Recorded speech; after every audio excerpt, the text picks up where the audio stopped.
the Don and Mike Show. Where are you listening to us from? Northern California. All right, so you're hearing us live. Hey, they've been turning us off out here on the lights and everything. We can't get no sleep, can't get no heat. We can cut you some slack for that. Can I tell you something? Right now, every light in this building is on. Right. Everybody today, just for fun, everybody brought in their blenders and turned them on. With nothing in them, and they're still running out in the hallway. Yeah, it's great to live on the East Coast. The Don and Mike Show. Don Geronimo and Mike O'Mara Show. Don Geronimo and Mike O'Mara Show. Hi. Welcome to our show. The son of a beach. Hello, everybody. You got the Don and Mike Show. Coming to you live, 4 hours every weekday. From the studios of WPEK, Washington, D.C. Broadcasting nationwide and coast to coast. You can call Don and Mike anytime for free at 877-365-3636. That's right. But turn your radio down. I can't speak. Know who what you do call. I can't speak. Don't call to play the name game. No calls to rate women. I can't speak. Don't ask when they're coming to your town. And don't call telling jokes. I can't speak. And don't. The Don and Mike Show. Hi, in the thing, from your ears. The Don and Mike Show. You can get it. Move to your left. Move to your right. The Don and Mike Show. The best thing you're gonna find. The Don and Mike Show. On your radio. Let's get into it. The Don and Mike Show. You can call Don and Mike anytime, toll free at 1-877-365-3636. That's 1-877-365-3636. They're ready to believe you. Everybody loves Don and Mike. It's the Don and Mike Show, and they'll say what they wish. Where else would you rather be than right here, right now? Ladies and gentlemen, of course, you remember that famous movie, The Last Temptation of Hotspur. He is known to some as Jesus Christ. I know him as Philip Hochberg. Ladies and gentlemen, please welcome Rob Spiewak. Take it away, Rob. I'm Rob A. Rob Spiewak from the Don and Mike Show on WJFK, and I want to know, are you ready to help our team do a big win over the Giants today? What do you say, fans? Rob Spiewak. Hey, what do you say, fans? Phil wanted me to tell you a message. Please refer to him by his new name, Which is? Benicio del Hochberg. Good afternoon, Mr. and Mrs. Cookie Crumbles and all the ships at sea. Say hey to the guys who cut off 2 of my toes and taught me to roller skate. Yeah. Don Geronimo and Mike O'Mara. At least you didn't do the goddamn superb owl joke today. But you did. Thank God. So I win. Right. Yeah, you win again. You win again. You embarrass me deliberately in front of a reporter, Rob. Christina. Christopher. Damn it. Hi, everybody. Don and Mike Show coming to you from, well, the cheapest company in the world, Westwood One. They syndicate this show every day. Do they really? They do. All right. Send it out to over 60 stations. We're glad you're listening. It's a new episode on Wednesday Humpty. Jan 24. Phone number same as it ever was. Same as it ever was. And, of course, translated, that's 877-365-3636. Welcome to my world. That's our toll-free line, 877-365-3636. Oh, yes, please, every one of you, come on in. Today, Miracles, I guess. with jam packs. I mean, we normally have nothing going on. We normally have to make magic out of nothing. Today, we got too much going on. We normally have to make pudding out of S. But today, we have the real ingredients. Leave your cares behind. Today, we'll find out what it would be like to work on a real show with real scheduled guests. Cool. Well, that's fantastic. Happens every once in a while. Of course, it's built with you in mind. Built with you in mind. Built with you in mind. Of course, all of it subject to change at any possible moment. But today on the show, Chuck Stossel, jail mail, a chance to yell at everybody's favorite movie reviewer.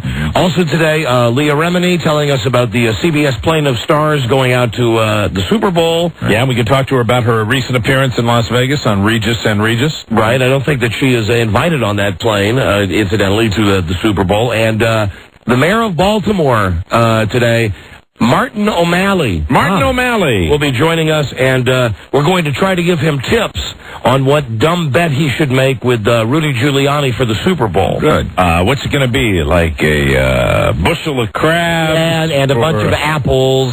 New York State apples? You know, I think, really, and I'm going to say this to the mayor, that if he wins, that Mayor Giuliani should be infected with some sexual disease, because isn't Baltimore the world headquarters of STD? They have held that title, yes. They have in the past. I'm not sure whether they currently hold it. I know they've had several categories that they've been leading in. I know they were number one in VD for a while. In syphilis, they were number one for a while. They were number one in some of the RIAs, some of the gonorrhea. Right. I think overall, per capita, I don't think, total numbers, because they're not as big as like a New York. Right. But if you go by percentages, I think they hold fast at number one. Well, then I think that should be the bet. That, that the mayor of Baltimore should say to the mayor of New York, if the Ravens win, you come to Baltimore, you come down to one of the crack houses, and you have unprotected sex with one of our Baltimore hoes. And then if they lose,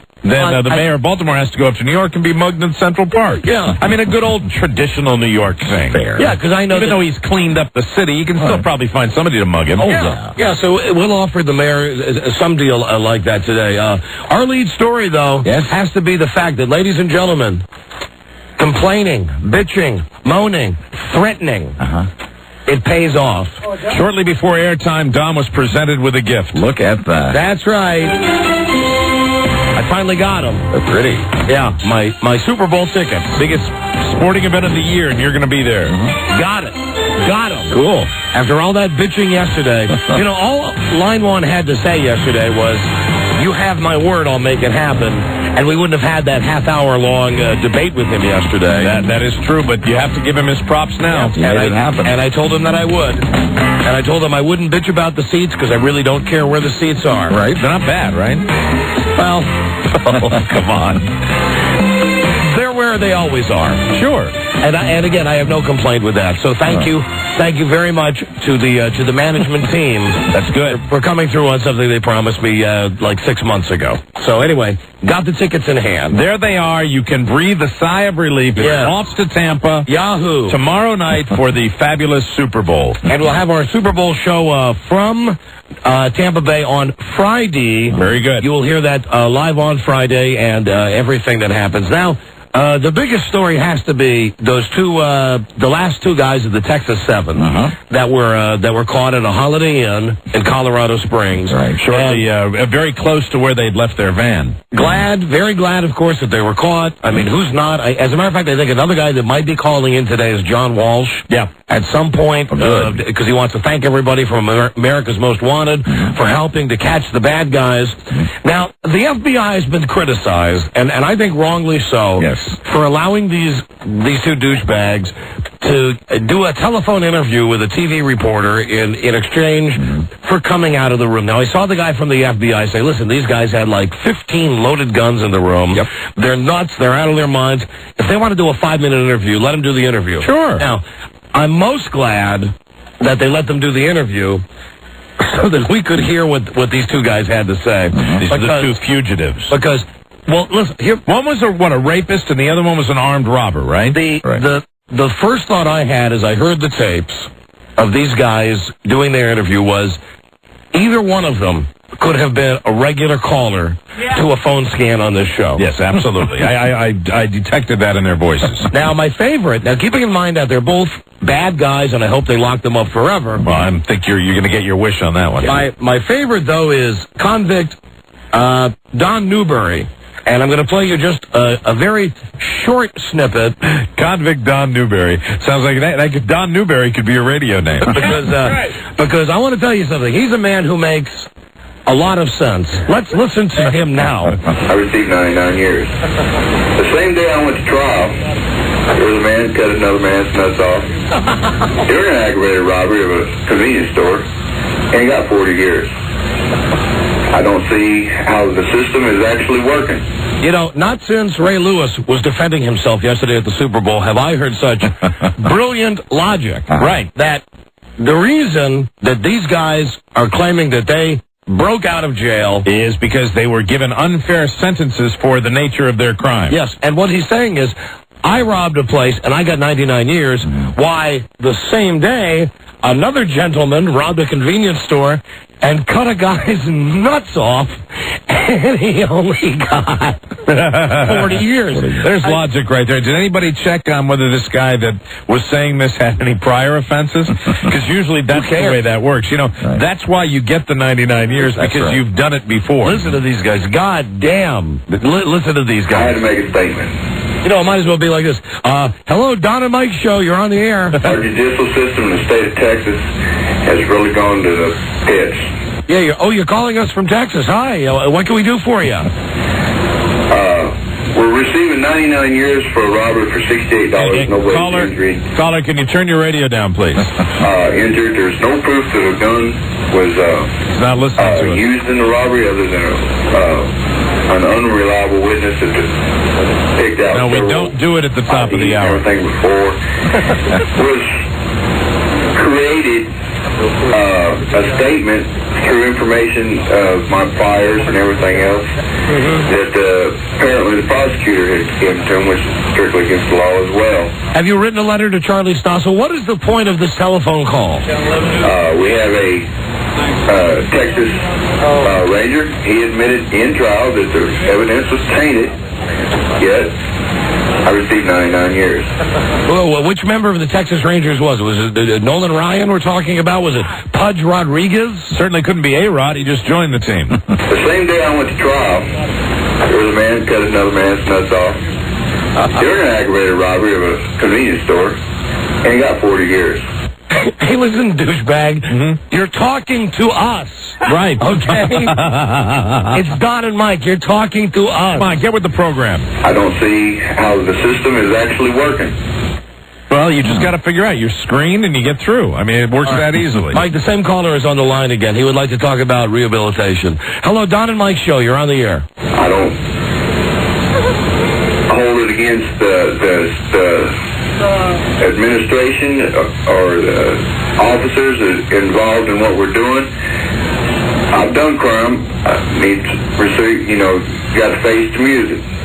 But you said you got to face the music. There's got to be something within reason in the state of Texas. They're giving kids so much time that they will never get to see light again.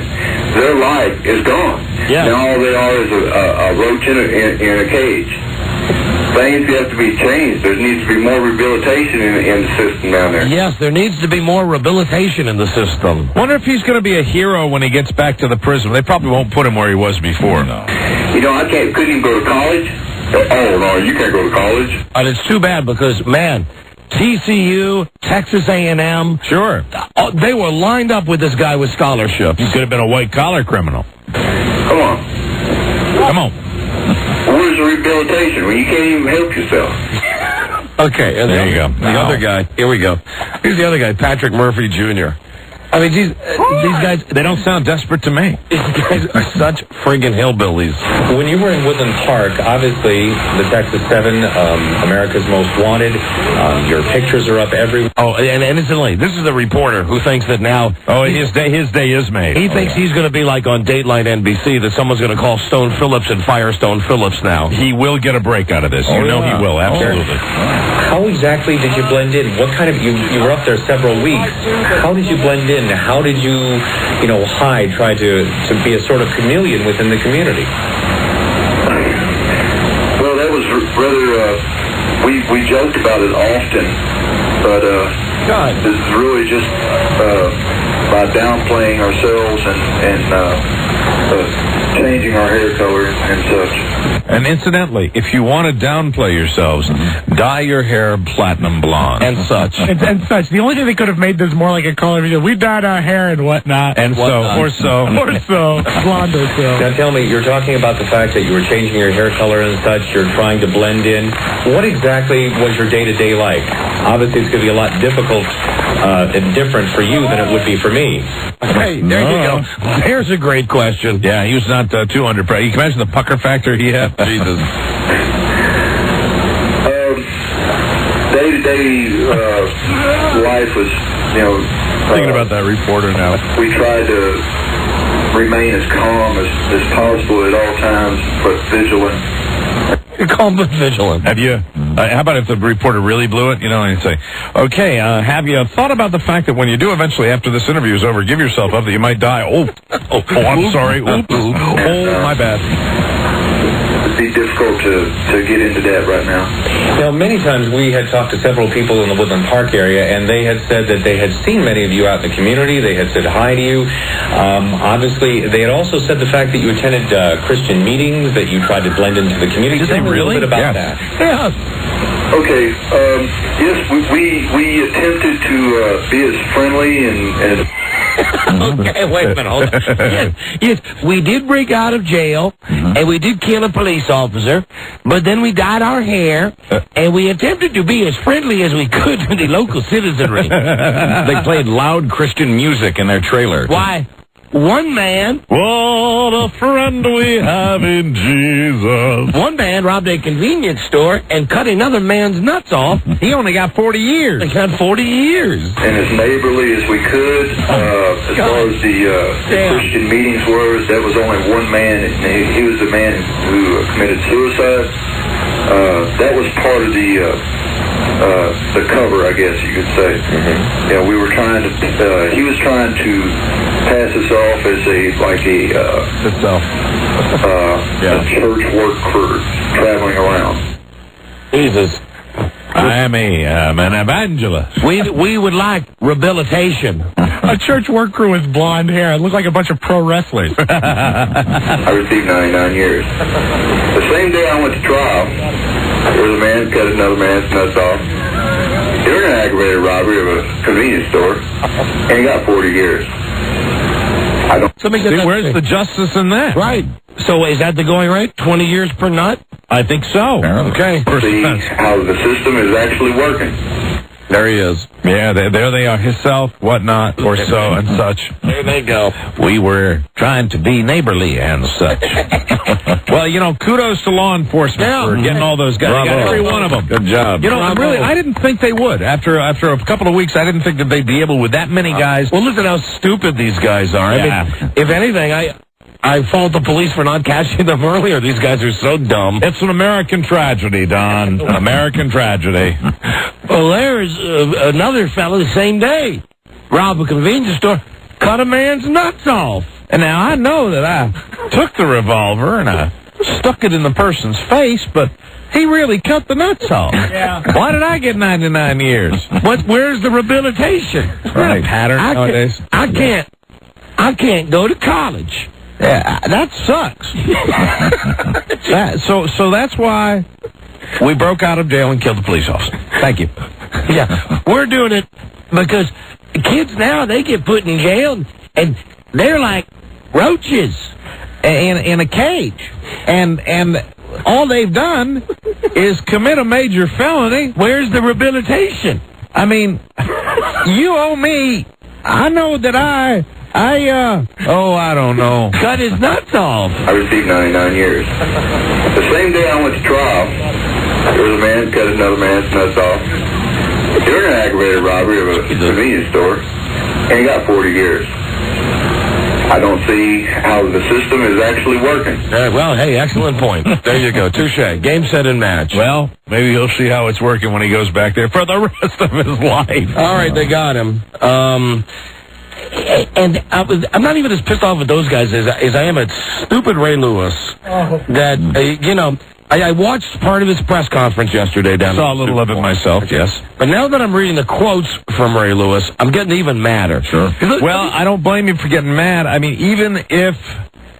First of all, the fact that he didn't express any remorse. Listen, here's all you got to do if you're Ray Lewis. If he's not, even if he wasn't anywhere near the crime. You got to say, I was hanging out with the bad guys. Right.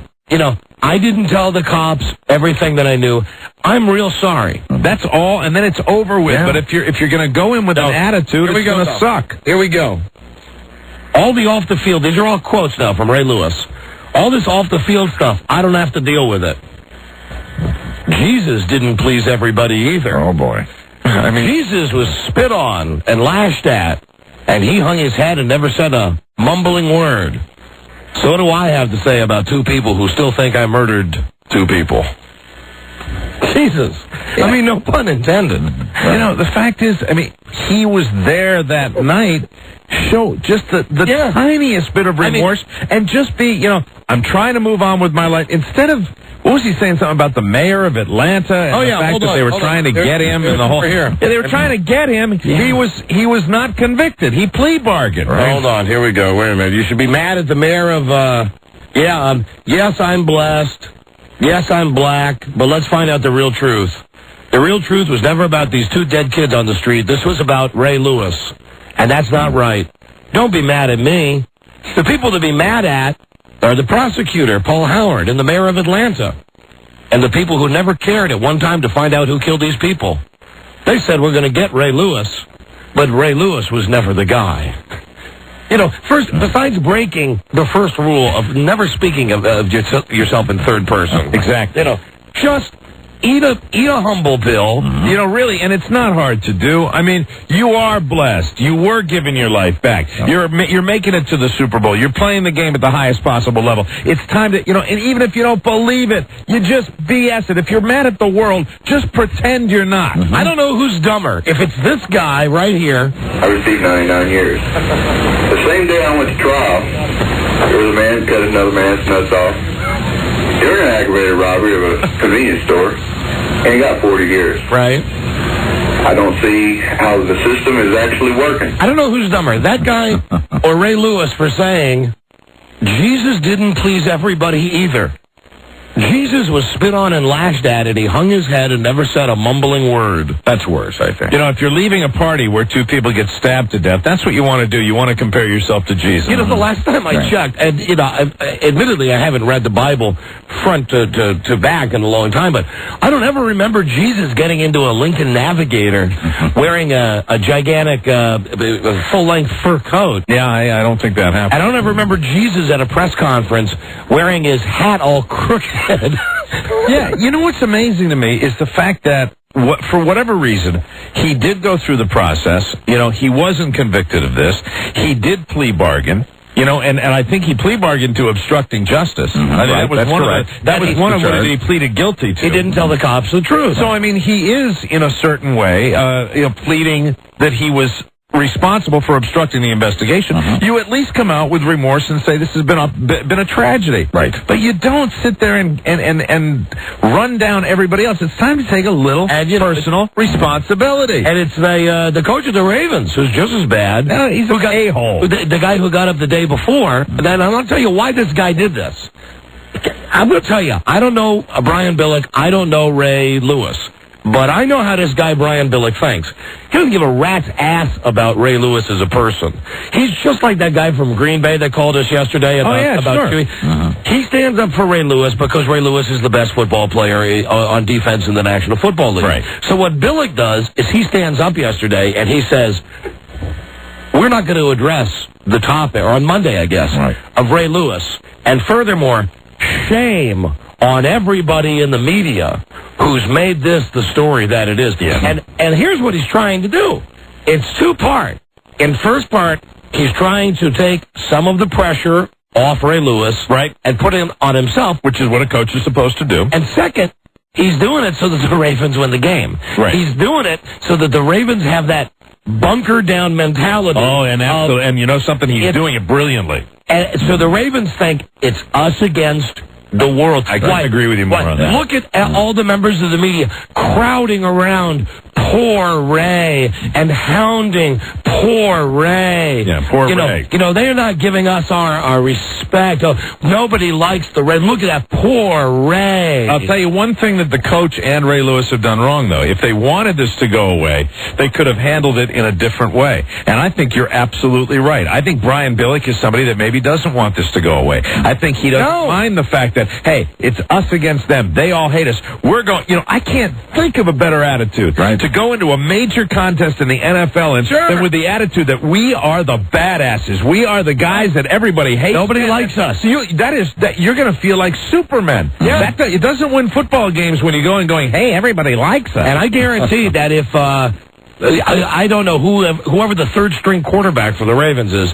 if the third-string quarterback for the Ravens was involved in this whole thing, well, first off, his ass would have been cut off the team. Oh, you better believe it. And second off, if Brian Billick was asked about it, he would say, it is a non-factor. Right. Well, what he did was wrong, and he should stand up and he should just say, hey, I'm accountable for it. Sure. But it's because Ray Lewis is listen, he's the best goddamn football player in America. He truly is. Nobody can argue that. And the fact of the matter is he made the plea. What I don't understand is why he talks the way he talks about this situation. It seems to me when you're talking about two dead guys and you're talking about families that have lost two people, why can't you just fake it? Why bring the J-Man into it? Yeah, exactly. Well, you're comparing yourself. You are so oppressed that you're just like Jesus Christ. Tell me that there's a real secure, stable attitude about yourself. Tell me he's not deluded. So after I read the Ray Lewis quotes, then I start to think, hey, Don Newberry's making some sense. I received 99 years. The same day I went to trial, there was a man cut another man's nuts off during an aggravated robbery of a convenience store, and he got 40 years. Right. I don't see how the system is actually working. Jesus. And what I love when I'm watching this on TV this morning is, and they're replaying this clip 1,000 times, nobody ever mentions the fact that the guy's saying on TV that somebody else cut off another guy's nuts. No, they're just accepting it, It's okay. Wouldn't it be great if the anchors could come back on smirk, chuckle, cut another guy's nuts off? Nuts. Wow, he seems to be a little obsessed about that. He said nuts. Crazy. Jesus Christ, what a mess. Hello, Don and Mike. Hello? Hello, you're on the air. Yeah, how you doing? Hey. First of all, I'm calling from Baltimore. Okay. Secondly, the Super Bowl should be about the Super Bowl, not about what happened to Ray Lewis last year. Yeah, but don't you think that Brian Billick kind of brought that on the whole situation when he raved out at the reporters? I think they never let it go. I think there was always an issue about Ray Lewis and his murder trial incident. They should. First of all, what I noticed yesterday, with the media, asking the questions and everything, they mentioned. They were talking about everything except the Super Bowl. They wouldn't mention nothing. Right, okay, yeah. Hello, because your dumbass coach got up and made a big deal about it on Monday. Well, see, the thing was, he was basically telling them not to ask these questions because and then, you know what you do when you ask that, when you tell that to reporters, that's like telling reporters to ask the questions, and when you do that, you make more of a big deal about it. And don't you think that Ray Lewis, when he sat down yesterday and he was talking about it yesterday, that if he'd handled it differently, this thing would have gone away a little quicker, that it wouldn't be the big deal. But when you come down and you're comparing the attitude, you compare yourself to Jesus Christ. But listen, knowing the history of the media, it would have been mentioned if nobody had said a word. The media would have mentioned right. It's the media's fault. Yeah. No, I'm not saying it's the media's fault. What I'm saying is when you're dealing with an issue of the Super Bowl, it should be about the Super Bowl. Oh, please. It shouldn't be about what happened a year ago. You're always players' lives when they result, when they're hanging around people and a resulting double murder occurs. You know what? I understand, but he expressed his concern about the loss of those two guys. Really? Yeah, but you know something? He's got to do it for the rest of his life. And he had to do it yesterday on the biggest stage in the world. You know something? He walked. He's playing in the Super Bowl. He's making the money. Even if that is the case, think about it. If you were charged with a murder, would you want to live with that for the rest of your life? You have to. You have to. Found not guilty? You have to. And that is not fair. And it is not fair if he didn't have anything to do with it, that he has to live with that. But you know something? He does. And he's gotten his job back. He's playing at the best level. He's the best defensive player in the NFL. But he has to live with that, and he has to handle that. I think even with respect to that, I think he held himself very eloquently as far as how he addressed the issue. Please, he's a dick. Are you kidding? I mean, he's comparing himself to Jesus Christ. I'm gonna tell you something. One thing about Jesus, Jesus will forgive you a lot quicker than man will. Yeah, but was he right to compare himself to Jesus? Oh no, I think nobody should compare themselves. Thank you. At the same time, thank you. Goodbye. I'm glad we could straighten that out. And I mean, the forgiveness is not the issue. No. I mean, really, it's not the issue. He wasn't convicted. So, I mean, he didn't do it. Right. And, I mean, the courts have found him not guilty. He pleaded guilty to obstructing justice. If he pleaded guilty, then he's guilty of that as far as I'm concerned. Mm-hmm. And as far, when you do have to live with that the rest of your life. You sit down yesterday. Like I said, Billick started this, and keep in mind, Billick started this just because he wants to win the freaking game. Wanted to get everybody fired up. Right. So Billick started this, and Billick right now has to be the happiest guy in the world. He's Ray Lewis took the bait. Do you believe this? Right. He compared himself to Jesus. God, people are going to hate us. He's going to be, he's hoping that Ray Lewis gets to that game and is absolutely out of his mind on Sunday, ready to go. Yeah. I mean, that's what they do. I mean, that's what the coaches do. They want to motivate their players. Listen, Jesus, the real Jesus, turned water into wine. Ray Lewis has turned wine into an art form. What you do is, you stand up. Well, first off, you wear your cap straight. Okay. I mean, you don't. If you're giving a news conference about your involvement in a murder, be humble. You don't wear your hat at a jaunty angle. Then, second, you just say, you know what? I'm sick of all this. I'm accountable for what I did. I feel bad about it. Let's please let it go. Yeah, I mean, really, the best advice you can give anyone in a situation like that is less, is more. Mm-hmm. You're clear. You don't complain yourself. You don't start bitching at people. To Jesus. Just like if you're one of 7 guys that just broke out of jail and killed a cop, well, you don't want to say, well, listen, I know a guy who cut a guy's nuts off and only went to jail for 40 years. Yeah. They're both equally stupid. You bite the bullet. I mean, you deal with it. And unfortunately, yes, you do have to live with that the rest of your life. It's unfortunate. It's unfortunate that he was in that position. Of course it is. And, I don't doubt for a second that Ray Lewis probably regrets that he was ever in that Navigator. But, the fact of the matter is he was, and he does have to live with it. And, he did get his job back. He's back in the NFL, and he's playing at a high level. He's making tons of money. If he has good people around him, a good family, that's enough. But you mark my words. It's Billick that started this. Yeah. And Billick is no freaking dummy. He's the best spoken, most eloquent, best goddamn mind player. He's a mind effer. He's the best. And what he's done is he stoked this Ray Lewis thing up. Ray Lewis performed exactly as he wished. I think you're going to be able. Do you agree that you'll be able to tell in the first quarter of that game if it worked? Because it can work, and it can also backfire. It can backfire because it does become the distraction. But if it works, don't you think they're going to come out and you'll know within 2 plays how the level that they're playing at? I'm sure the Ravens are going to win. Right. I mean, I had thought we were going to have a game, but now I'm sure that the Ravens are going to win. I'm not so sure, because it can, if it does fall into that distraction camp, where it's too much for some of the other guys. You know what? Billick's having a meeting. Right. And Billick's getting all of them together, and he's standing up in front of the chalkboard, and he's saying, did you hear what they said to Ray yesterday? Did you hear how they won't let this go? They are not respecting the Baltimore Ravens. And that's when he turns it around from being about Ray Lewis to being about, and you can picture him standing up at the podium going, are we going to take this? No, because we're not playing a football game. We are battling for our pride. Yeah. Now you go out there and you give your soul for the Baltimore Ravens. Meanwhile, Brian Billick doesn't give a rat's ass about any of those guys. As soon as the guy breaks a leg, he's like a piece of meat, like a horse. You shoot him and get rid of him. Christ, that's the hypocrisy in all of it. It is a side story. It's a tragic side story to the game, and it'll be interesting to see what happens. But I find it very difficult to disagree with you on that, because I really think that he is using it to motivate it. And listen, it's Billick that started it. Billick went down and had a 10-minute press conference on Monday as soon as they got off the airplane in Tampa. He's got to know, you rave out at the media. That's the way of having the media on your ass for another year. Yeah, he was pointing at members of the media, and he was saying, you guys are bad. Mm-hmm. You guys should have let this go. I'm not going to allow you to continue this. Right. Because we're here to play a football game. Yeah, bull ass. Well, that's why I'm sure. Listen, if you're from Baltimore, you should be happy.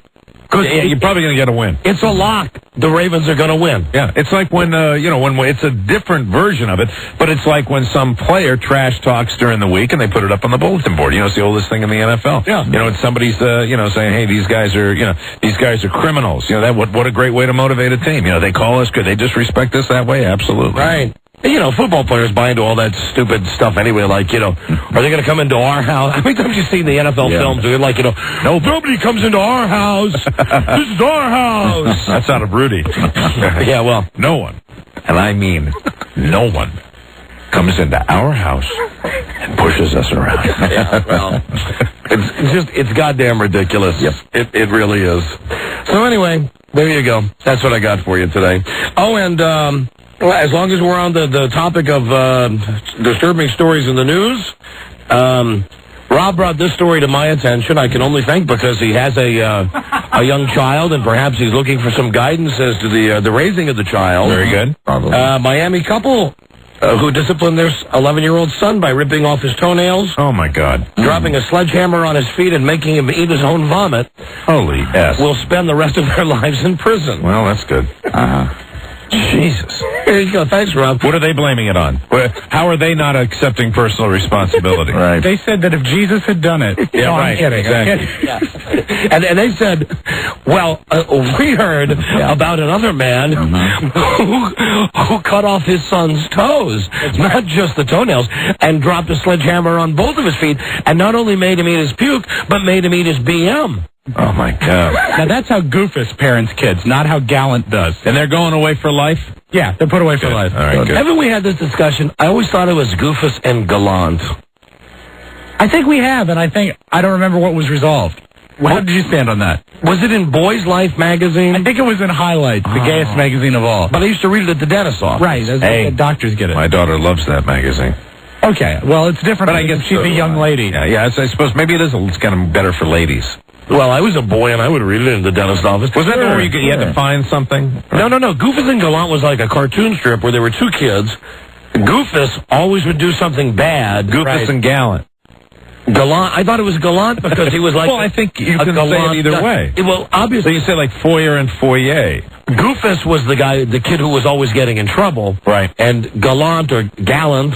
He was the hero. Right. Yes, he was the nice guy. Because he was so damn gallant. Yes, that's right. But it's Mitsubishi Gallant, not Gallant, right? It's Mitsubishi Gallant. But do they spell it the same way? I believe so. The dictionary says it can be pronounced either way, but their preferred pronunciation is gallant. Okay. Gallant. Mm-hmm. All right. Thank you, Buzz. You bet. Hello, Dynamite Show. Hi. So why do you think he's getting so much grief over conspiring murder? I thought that was something everybody did. Pardon me? What? Why do you think Ray Cruz, or what's his name? Ray Lewis. Honey, if you're going to argue something, you should know what you're talking about Well, first. no, the other one is convicted of conspiring murder, but this one is just upset because people think he conspired murder. But, I mean, that happens on our radio every day. I mean, I hear you guys do it all the time. Oh, this is that lady that loves being on the radio. Oh, come on. That nutsy fake in the Why is that a problem for people? Because we don't really go out and do it. No, but you don't have to go out and do it. You can just tell people to do it or organize it or whatever. We don't tell people to kill people. Sure you do. Oh, come on, Mike. You know you do. I mean, I'm not saying there's anything wrong. You know what you are? You're that lady that just loves to call and argue. I hate you. I hate you. This is the John Bonet lady. You're hypocrite. Yeah. You admit that you're hypocrite. Oh, God. She just does her own on the air, thing. and you slam everyone else for being hypocrites and all this other stuff, and you're worse. Don, I'm reaching underneath the chair to get an axe. See, I wouldn't put it past you. Honey, listen. Look at what I have in my hand. If we're so hypocrites, I don't know where it is, Mike. We don't know where the PT double my O is. gosh. If we're such hypocrites, why you listen all the time? I don't listen all the time, but when I can get on the air, I do. Just whenever you hear a topic that you know, you can call in and try to fool us with this bull ass. You're the same lady. I'm telling you the truth. You're the same lady that called in and said that Mike and I advocated the killing of children. No, you encouraged it. Yes, you did. Yeah, you did. See, this is the same lady. When we were talking about John Bonet. We're not going to fall. You did it for years. We're not going to fall into the trap. There we go. I'm telling you the truth. We're not going to fall. Warning. Terminate this call. Warning, this is not a test.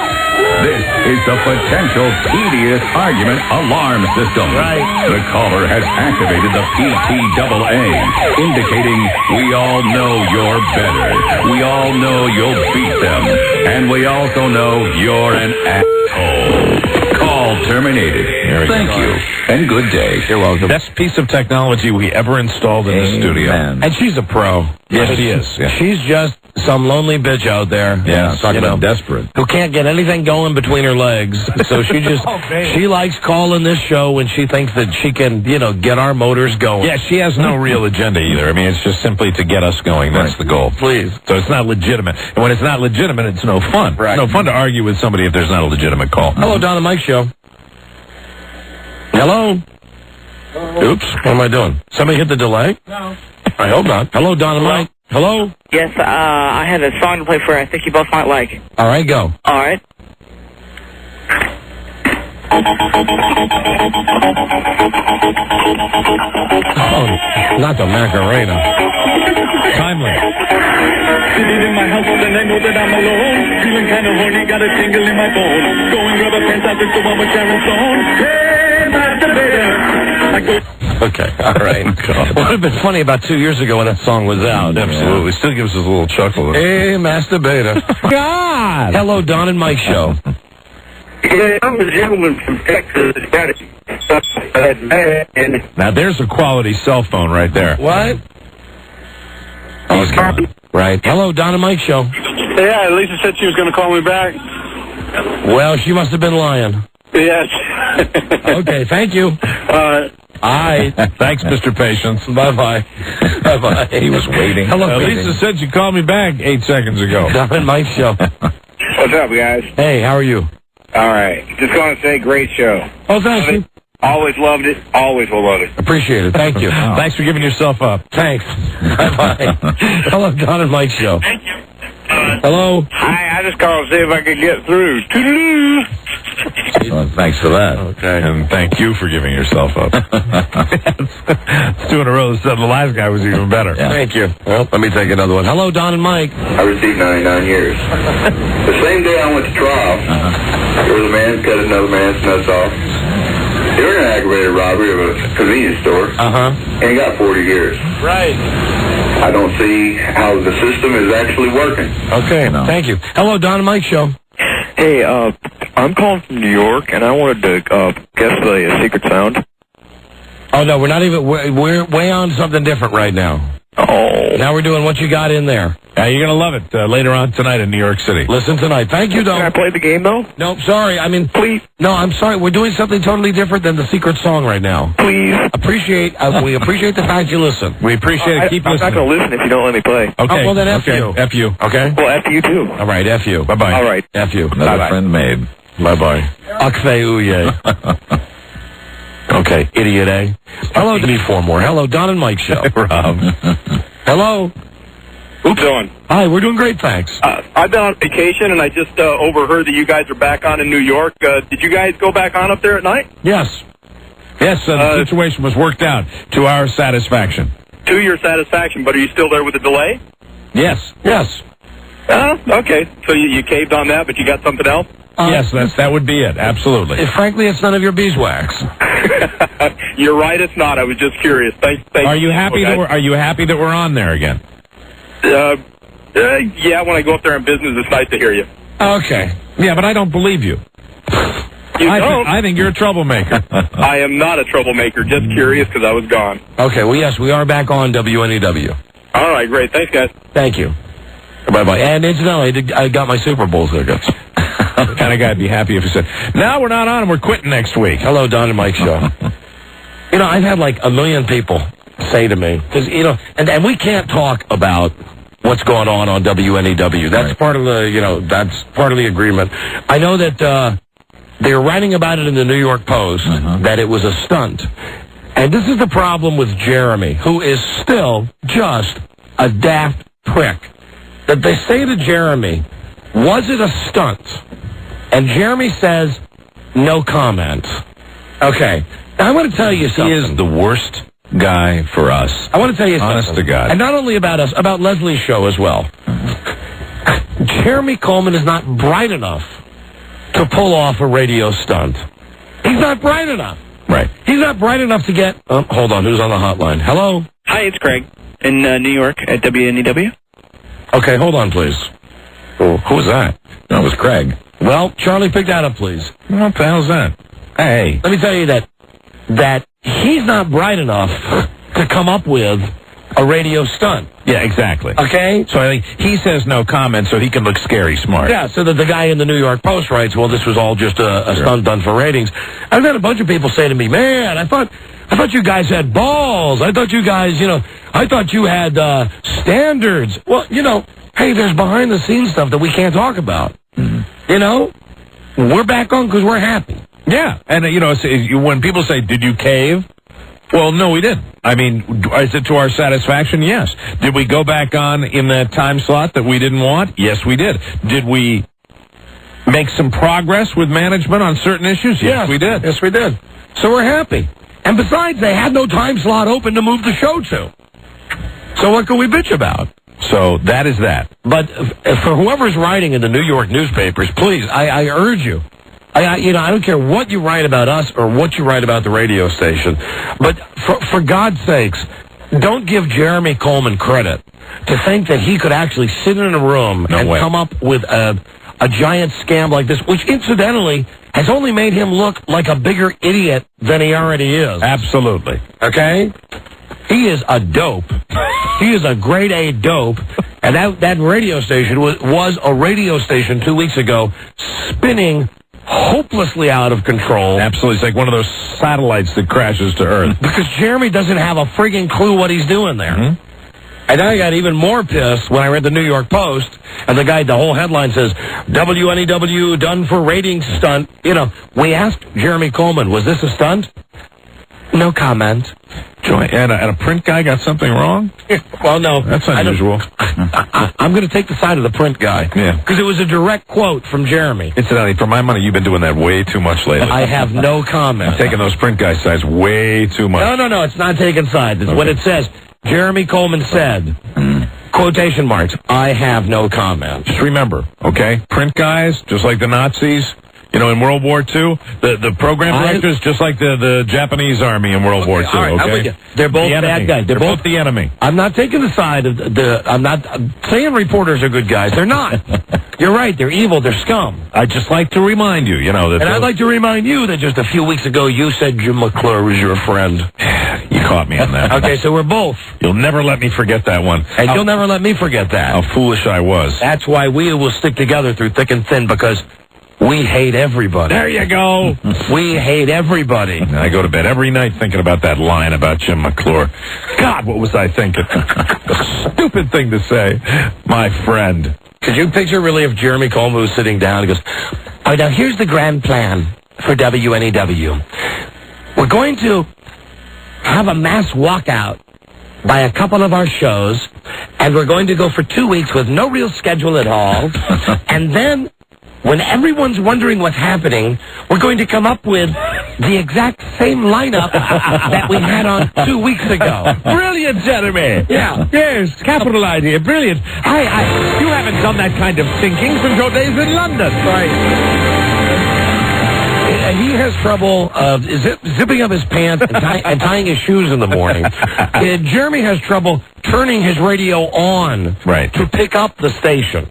And I'm sure that's why he said no comment. He thought it would make him look, like maybe a smarty pants. Yeah. Yeah, way to go. Well, isn't there anybody out there who's examining the possibility that maybe Jeremy is just a tool? Wouldn't that be great in the New York Post? Yes. NEW program director, Jeremy Coleman, tool. Hey, you can quote me on that right now. That was no stunt, and Jeremy Coleman is an effing tool. You can print that in your newspaper. Print it. On Mike's show. Hello? Hey, I don't think that Jeremy Coleman is smart enough to know that a no comment would make him seem smart. Yeah, I'm going to say that there's a chance that's true. He might have just said it because he couldn't think of anything else to say at the time. Yeah, I'll tell you the one thing he is smart at covering his own ass. That's when that's his major skill. There is no doubt, because listen, the guy survived here for 8 years programming this station and did nothing for the success of this place. This place survived despite the fact that Jeremy Coleman was the program director. Yeah, but I think there is a chance that he might not have had the smarts to process it that quickly. That they might have said, was it a stunt? And all of a sudden his eyes start darting around and said, how could I get in trouble if I said yes or no or whatever? And he says, no comment. I don't think there's enough covering to cover that ass. Right. Thank you. From what I've heard. Thank you. Bye-bye. And we do need one more guy for the contest. Lisa just brought a note in. We do need... Well, we can't use that poor last guy because he's got the electric shaver. The guy with the electric shaver, sorry. No, you can always put something else up there. Yeah, call us back with something else. We'll let you play. Yeah. We'll give you the last spot. Hello, Don and Mike Show. Oops. Hello, Don and Mike. Well, that's 2 in a row. Maybe it's halitosis. Hello? Don, did you get your Super Bowl ticket? Is it too much to ask? The show starts at 3 o'clock. Sorry. Is it too much to ask that you listen? I'll go kill myself right now. So selfish. Hang up. So incredibly selfish. We were here. Where were you? And listen, instead of killing yourself, just cut your nuts off. I'll cut my nuts off. Because you'll only go to jail for 40 years. I received 99 years. The same day I went to trial, there was a man cut another man's nuts off during an aggravated robbery of a convenience store, and he got 40 years. I don't see how the system is actually working. Amen, brother. And when all those armed robberies take place and they say, hey, freeze or I'll cut your nuts off. Right. Obviously, hey, if you don't do what they say, sometimes it really happens. Hello. You'll appreciate this. I have a funny key story that happened just the other day. Yeah. The lady Leah that helps us out with our kids. Yeah. She said that I was talking one day to my wife that shocker, I didn't have a house key. And so she said, I'll go make you a house key. And so this was like a month ago. And so the other day I come home and I go to the front door and the door is locked and I'm ringing the doorbell for like 15 minutes. I'm ringing nobody's around. I see my kids running back and forth. Finally, one of my kids sees me, runs down, and the lock is way up here so they can't reach it. And finally Leah comes down and she says, what are you doing? I said, I really would appreciate it. You said you were going to get me a house key, right? You were going to go out the other day and have one made? She said, you've had it. You've had it for 2 weeks. And I said, bruh, maybe things would work better for me if I called it the boop boop. And you know what I just realized, though? Give me my bag back, Rob. I have just realized something.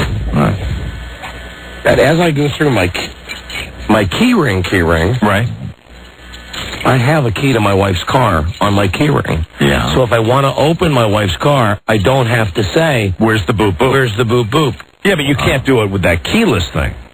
You're right. Which is, once you master that keyless thing, you gotta love the boop boop. Oh yeah, right. You gotta love it. Okay, all right. My problem with owning 2 General Motors products. Yeah. Unfortunately, we have 2 identical boop boops. Oh my. And it's constantly a battle. And now I know what you're gonna say. Just like put a piece of tape on one of the boop boops, but I just haven't had the time to do that. Yeah. So I got 2 boop boops. Why don't you just take a magic marker and write something on one and something on the other. Boop 1 and boop 2. Give me your thing. All right, here, Rob, give me my back again. One thing I am is prepared. Okay. I've got $1 million. But I don't do it yet because, I don't know which. What are you going to write on one of the boops? Here you go. Watch. Wait a minute. Okay. Hold on. Here's what I mean. See what I mean? Here's the one boop boop. Yeah. There's the one boop boop and the other boop boop. Here you go. Wow. I've taken a yellow Sharpie. Okay. I love Sharpies. Mm-hmm. On one of them on the back, right? we're just going to do this. Rob says it won't show. Sure it will. Hold it up to a light. That might work. Mm-hmm. That's very good. Now I've got my boop boops very well organized. Thank you. And my boop boops for my car? You have them labeled?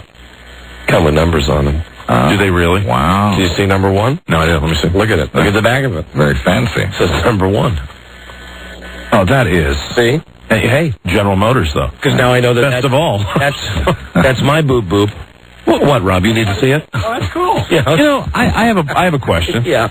The same general company. I mean, you're driving a Cadillac, and I'm driving, a GM and a Chevy. Yeah. But, they're nice cars. I mean, it's a nice truck. Mm-hmm. Why can't they do the number 1 and number 2 or put something on there? Because it's not a Cadillac, Mike. Right. Yeah, you're right. It's not a Cadillac. And I've got news for everybody. The show has now officially ground to a halt.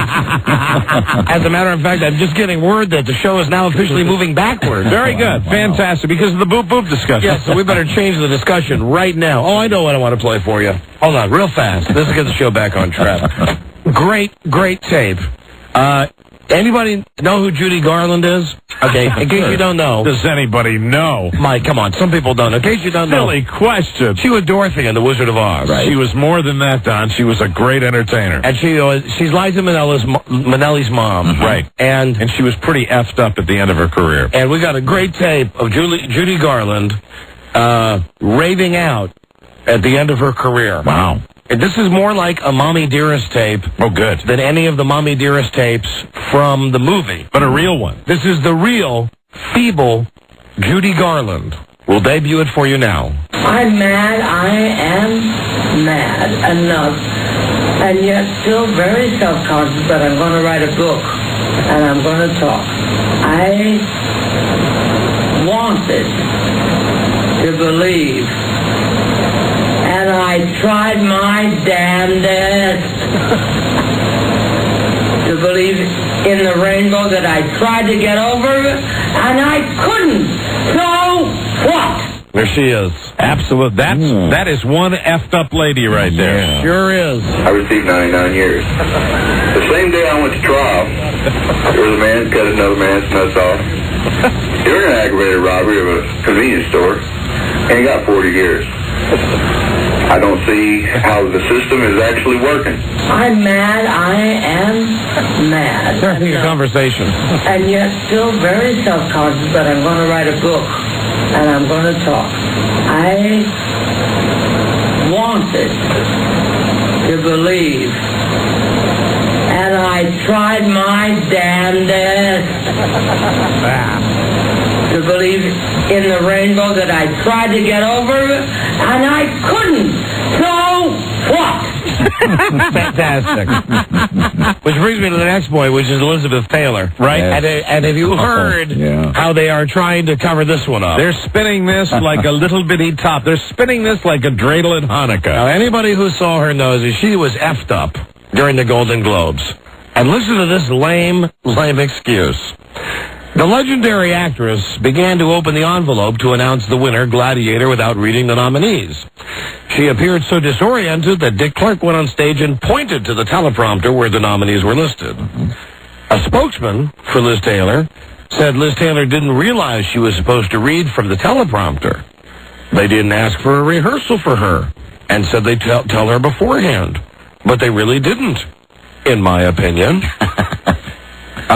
And then someone from the Golden Globes mentioned that she was faxed a list of the nominated movies a week in advance. I never read it. What they're saying is not that Elizabeth Taylor was effed up, it was the fact that didn't rehearse. The teleprompter was wrong, and that she didn't know, apparently, because she'd never been on an award show, never been on TV, didn't know to look at the teleprompter. And if the teleprompter, if it was broken, why did producer Dick Clark point to the teleprompter to have her read from it if it wasn't working? Because he was deliberately trying to fool her, to make her look bad. Exactly.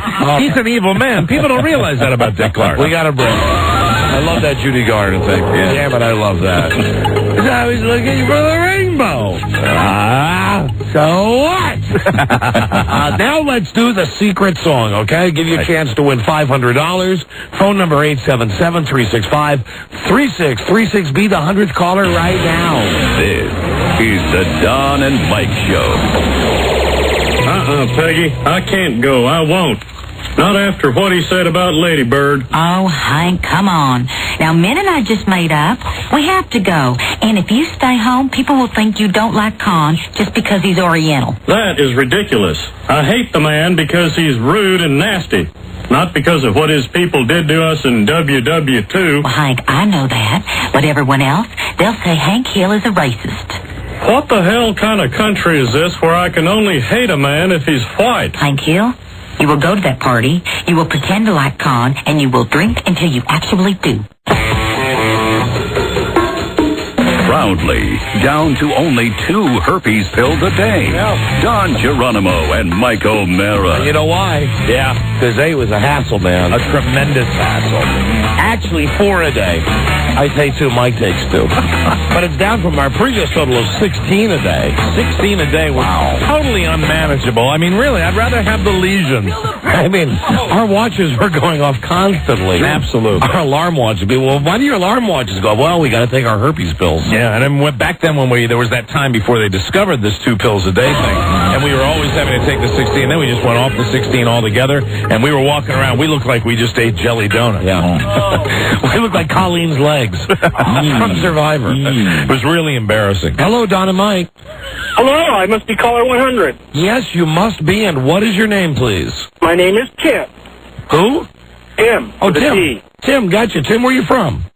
From Folsom, California. California, beautiful. You have won the DVD copy of Me, Myself, and Irene, and the CD soundtrack, Me, Myself, and Irene, now available on DVD and video, rented tonight, or buy the special edition DVD available on January 23rd, which is yesterday. Are you ready to go for $500? Okay, we got secret song number 4, a top 10 hit from the 80s. Give it to us with title and artist. You win $500. Please don't answer till Mike sings like Judy Garland. And we wish you Godspeed. Caller, name this secret song. Oh, I love it. I can't get the song out of my head. God damn, it's catchy. And, of course, the money certainly doesn't come from CBS. Money for this contest, courtesy Main Street Title.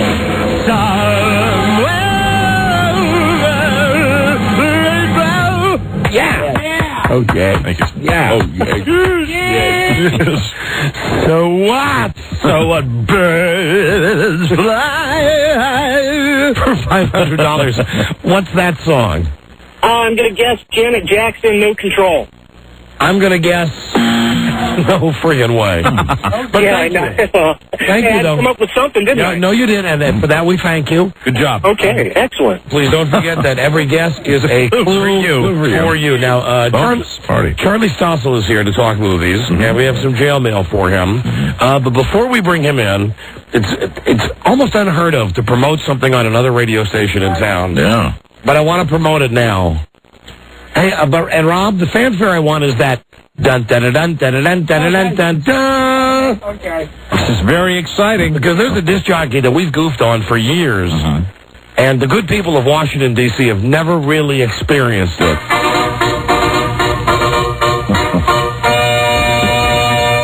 I just found out that starting Monday, Rick Dees is going to be on Z104. Oh my God! Now, Rigdon. Now listen. Not only is this, this guy makes Jack Diamond look like a shock jock. Super jive ass. Okay, he's the biggest phony in the world. Yes, he is. And not only is this show going to be available for people in D.C. to hear, but listen to this effed up schedule. Now, Rick Dees does the morning show.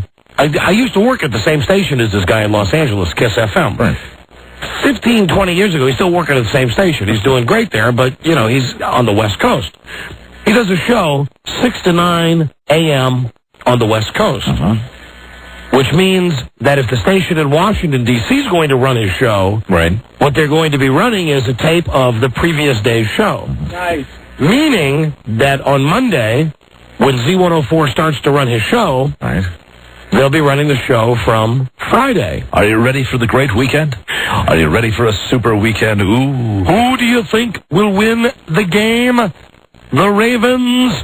The Giants? We have Justin Timberlake from NSYNC on the phone right now. Justin, who do you think will win? I mean, this is an impossible situation. Yeah. I know we bitch about being on a 4-hour tape delay on WNEW. Yeah, that's bad enough. But at least you're hearing us same day, just 4 hours later. Exactly. I mean, what they're talking about is taking a morning show and playing it the next day. And it doesn't work. And it is, without a doubt, the worst radio show that I've ever heard in my life. The last time we were in Los Angeles, or the time before, Rob and I spent tops 30 minutes in the car together listening to Rick Dees. Rick Dees. Rob and I yes you not, laugh about those 30 minutes to this day. And And I'm talking about 2 years ago. That's right. Rob and I drove from the hotel to the airport together. And you guys quote like 80 different things from that one segment you were listening to. And Ellen Kay, if you please. And he plays records. So it's not like we heard bit after bit after bit. But what you did here was memorable. Oh, yeah. The whole presentation is this whole phony way of speaking, Dees, hot cash. And it was after, maybe after Oscar De La Hoya had a boxing match. Right. And his whole thing was boxing, the whole grading, scoring, don't understand it. Have a UCLA boxing instructor on the Dees hotline. He'll be telling about it. But first, Ellen Kay. I know there's news about the Backstreet Boys. It appears that one of them wasn't nice to their fans last night on the strip. We also have Dees-Leah about Shaq. Where was Shaq last night and who was he with? And you're only 48 minutes away from your chance at $1 million. What? All right, Dees, question right now for a prize. What is Justin Timberlake's favorite sandwich? I mean, I'm not making this up. Wow. If you could trade places with Madonna, would you? Those are his questions to get that incredible, scary, funny audience participation. Only on my Dees 800 number. If you could possibly trade places with Madonna, would you? I can't wait. We heard it 2 years ago. I remember that one. We still goof on. And the one last thing is right when that Chris Gaines record had come out. See if you can guess what singer this is. You've heard of him. It's the Rick Dees, mystery artist right now on KISS.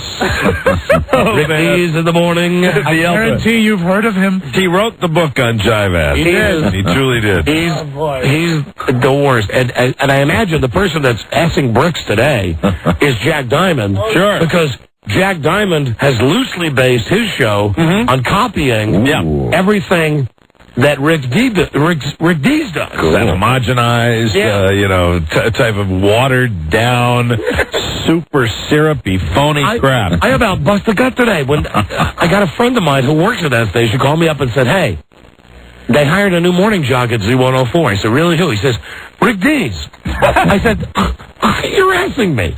He said, no. I said, how are they going to run Rick Dees?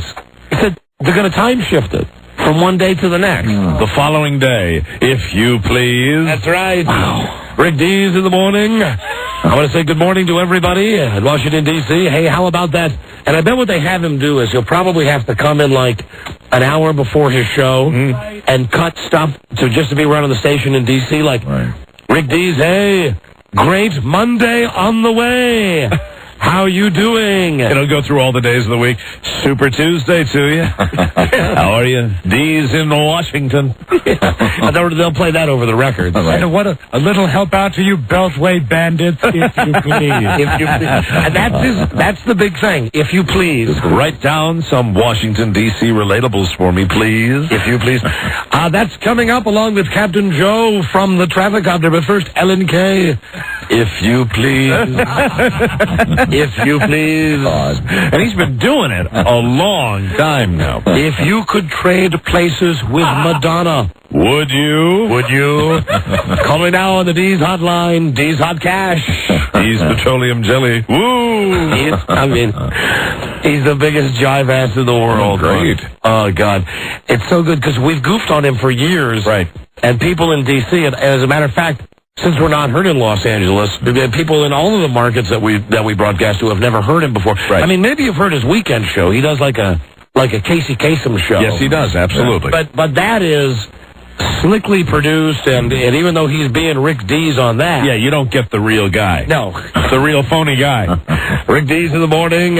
Hey, I've got my wife Julie on the phone right now who's going to call in and pretend to be Cher. Because that's his whole big thing, that his wife is calls in and does bits. Yes. Oh, yeah. From her home, from their palatial estate. Yes. A lot of times she'll do it right after he reads the school lunch menus, if you please. I wonder how that's going to fly. Oh, man. The L.A. school lunch. Pizza and tater tots. And we heard him do that one day, too. We sure did. Jesus Christ. Rigdon. Yeah, that's okay. Now that's, Oh, boy. that's the best part about him. That even when I worked at Kiss FM in Los Angeles back almost 20 years ago, when Frida and I were first married, Rick Dees was the morning guy and I was the night guy.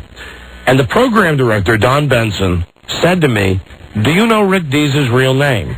And I said, "No." And he said, "Well, his last name is Dees, but his first name is Rigdon."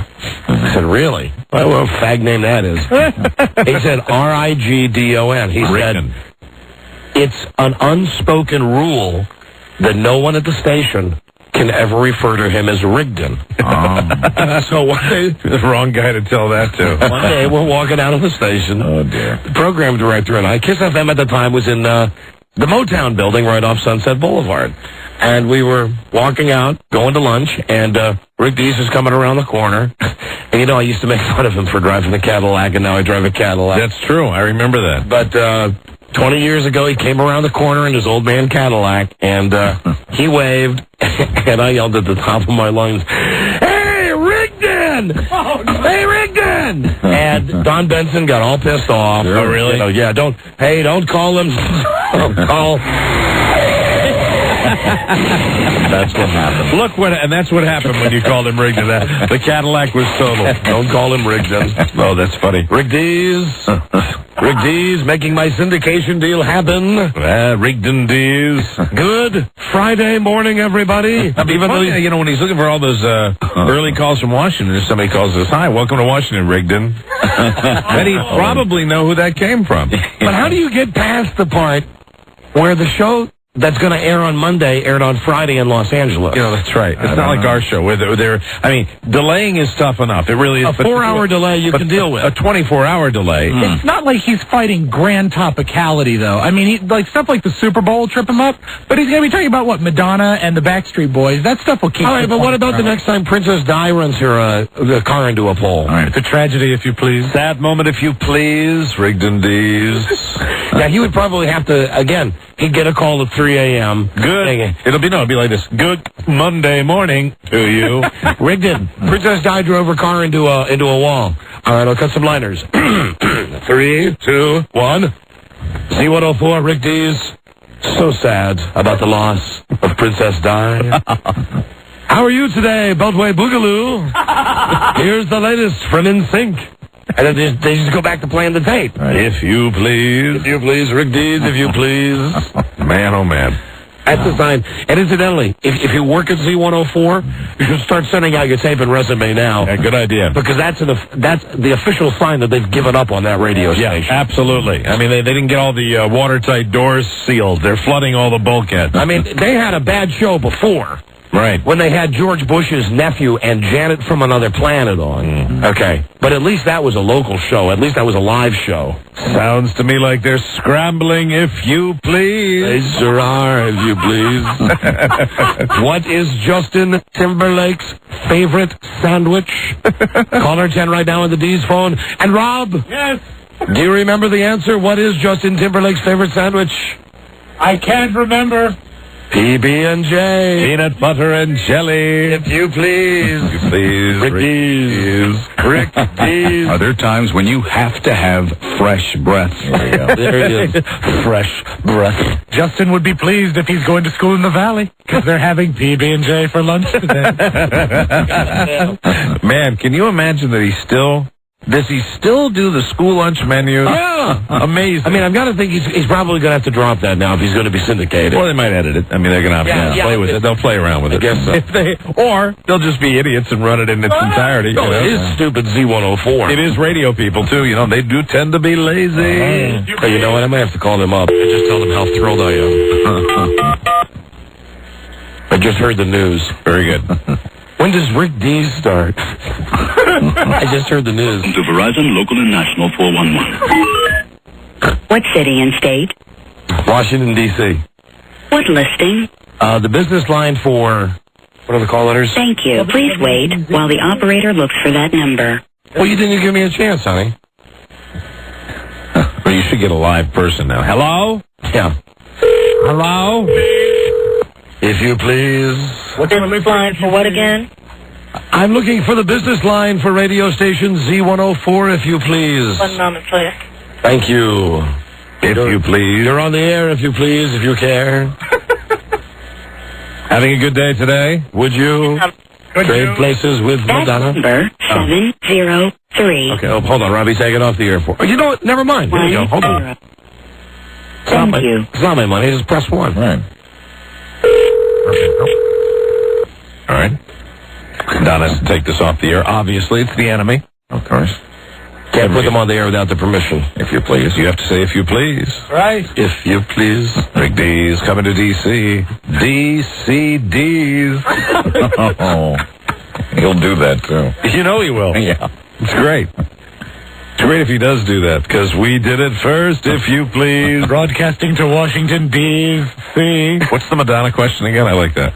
If you could trade places with Madonna. Would you? That's the question on the D's line. Call me on the D's line. Well, no, they're not answering. They're flooded. The business lines? They're flooded. The water's coming in. That's why they're bringing D's in. It's not even 5 o'clock, though. That's there right now. You know, like Leonardo DiCaprio's up there, and they've closed some of the hatches. I'm filling in at the front desk. Who do you want, please? I'm sorry. He's already drowned. He's already drowned in his own issue. The boat is cracked in half, if you please. Present, local, and national. Hey, Robbie, pick it up. Or you know what? What city and state? What's the request line of that number? What listing? Z104. Thank you. Please wait while the operator... I just called the request line. Right. 1 moment, please. Do you have a city or state? The request line for Z104, Washington, D.C. 1 moment. I'm sorry, but there's no local number listed in Washington, D.C. under Z104. You know what? You have to call 800 directly. Okay, thank you. You're welcome. They're in Arlington, aren't they? I don't know where they are. I thought they were in Fredneck. No, I think they moved into Roslyn. All right, Did they really? I don't know. All right, wait a minute. If you please. Judging from that business office number. That's an Arlington Exchange. All right. That's right. Charlie, have you ever said if you please in your life? Don't believe I have. Good. All right, their business line is ringing now. You got the request line, Lisa? Thank you. Gotcha. Yeah, because listen to this. There's just, nobody at home. Wow. And nobody... Hello? Hello? Is this Z104? I wanted to first say, I love your station. I love it. I love Britney Spears. I love NSYNC. And I was so excited to hear, is it true that you've hired Rick Dees to do the morning show? If you please. She's obviously not giving him an answer. I think it would be delightful. Can I speak to could you put me through to a program director? Thank you. Was she chilly? Was she 32 degrees? No, she was friggin' clueless. So let me just give you a clue as to what yeah, hello? Is this who is Mark O'Brien? I wanted to speak to, I love Z104. And I wanted to speak to somebody. I first want to say I love all the music.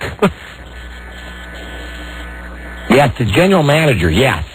I'd like to speak to him. Fantastic. Now they're thinking it's any positive call will be put immediately to the highest ranking official. Yes, is this Z104 management? Yes, hello. I wanted to say I am a big fan of Z104, and I'm an even bigger fan of Rick Dees. I used to live in Los Angeles, and I think it's incredible you've hired Rick Dees to be your morning man. Yes, you're putting him on the air because everybody else thinks. I agree.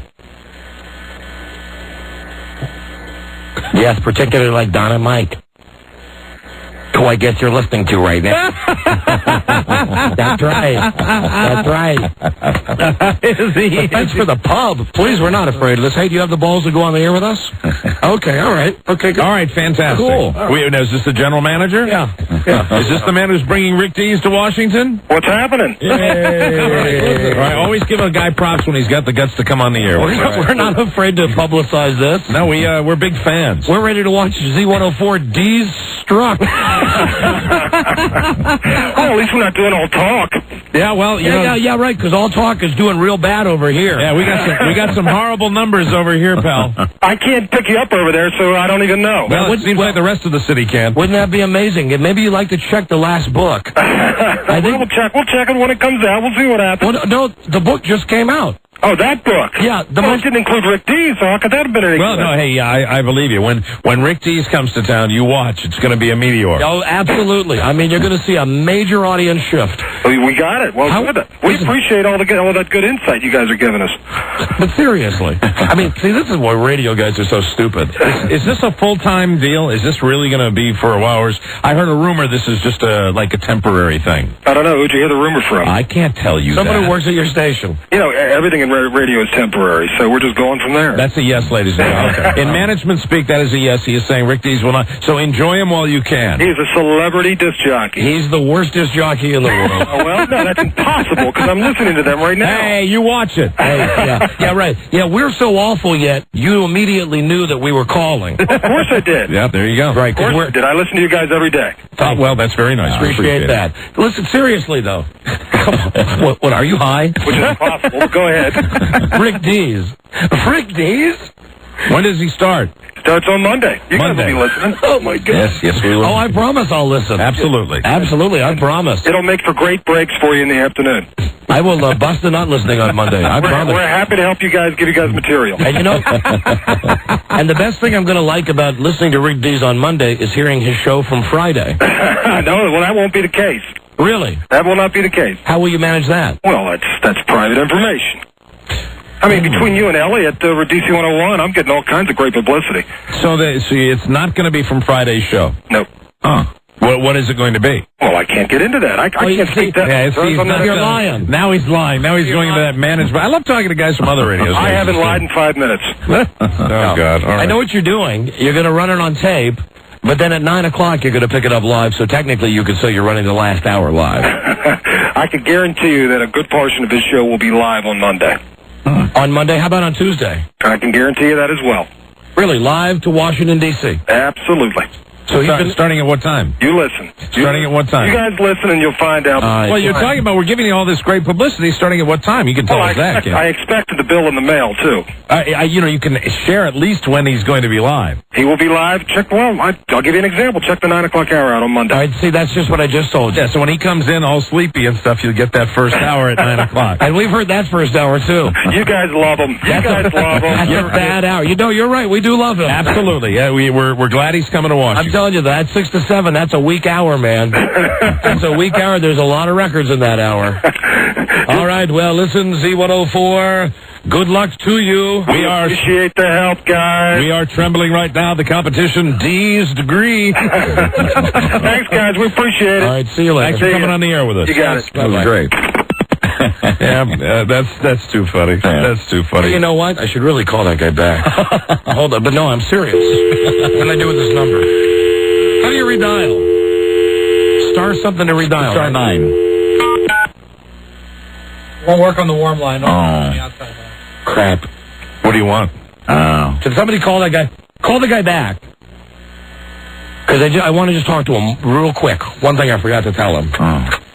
Anybody have the number for that station? I'm working it up right now. Just call the guy up and tell him I want to talk to him again on the air. Real fast. That's all. Because he had balls to come on the air. He did indeed, yes. Was that the GM that we were talking to? Yeah. He's like all stupid radio guys, though. You know, thanks for the pub. Sure. Please. We don't care talking. We don't mind talking about other radio stations. Absolutely not. I have no worries. Yeah, we gave him the pub. He said he listened every day. That's good. Yeah. That was nice. So his name was... Can I have your general manager, please? Thank you. As long as he's a fan of the show. Right. Just one important thing I forgot to tell him. What's the deal? When I asked for the general manager, she gave me his name and then hung up. In that conversation, he did say he listened to the show, and of course, anybody that's on our show now, it's the property of the show. I mean, in the old days, remember that? When hey, I love you guys. And then we just go back and edit it out. It would be, the competition agrees. Here is, and we find out who it is. Here is so-and-so, general manager of Z104. I listen to Don and Mike every day.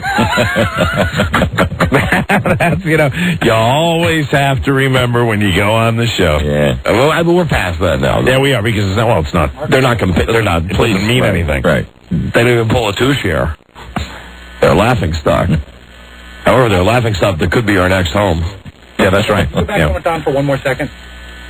You tell me he's on the air? Hold on 1 second. They'll be right with you on air, okay? What's his name? Mark O'Brien. Is this Mark? Mark? Yeah. Hey, listen, here's what I forgot to mention to you very seriously. Yeah. After this Rick Dees thing blows up, and who knows, even if it doesn't. You mean blows up in a good way? Yeah, or whatever. Whatever happens, Mark. Cool. Being as you're a listener of our show, and we appreciate that. Do I get a T-shirt? You should just know that we're mildly unhappy working here. So I just wanted to mention that it wouldn't be a precedent-setting move for us to jump from one station to another station with a different format. I thought Infinity paid the most money, though. Well, you know something, you can blaze a new trail. So just keep that in mind. We got you covered. Hey, come on over. All right, well, just find a spot for you guys. Just keep that in mind. Just keep all the options open. Thank you. All right, man. All right, bye, Mark. See you. See ya. See ya. Yeah. Did you picture working for that douchebag? Yep. Yes, I can. Yeah, I know you. So can I. How do you do it? So can I. That's right. Yeah. Great bit, Don. All right. That was a terrific comedy bit. That last part right there. We got to do a break. Oh, my. I like that last funny bit. Yeah, funny bit. Yeah. Funny bit that we go work at Z104. Yeah, call him off the air, Rob. We will be right back. This is the Don and Mike Show. Excuse me, Chief. I got something here you might want to see.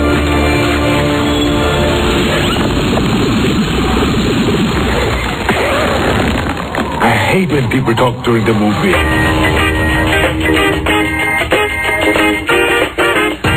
Wearing their game day attire, Don Geronimo and Mike O'Mara.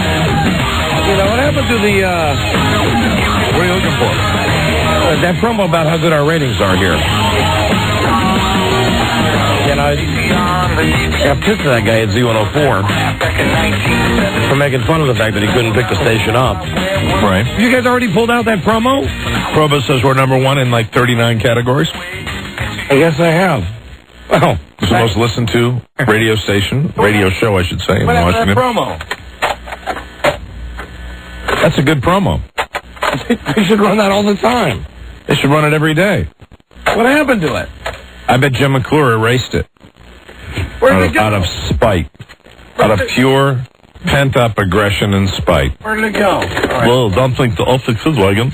I'll fix his wagon. All right, wait a minute. Hold on. Making me stand outside in my underwear and do jumping jacks. I'll erase the tape of the promo. Wait a minute.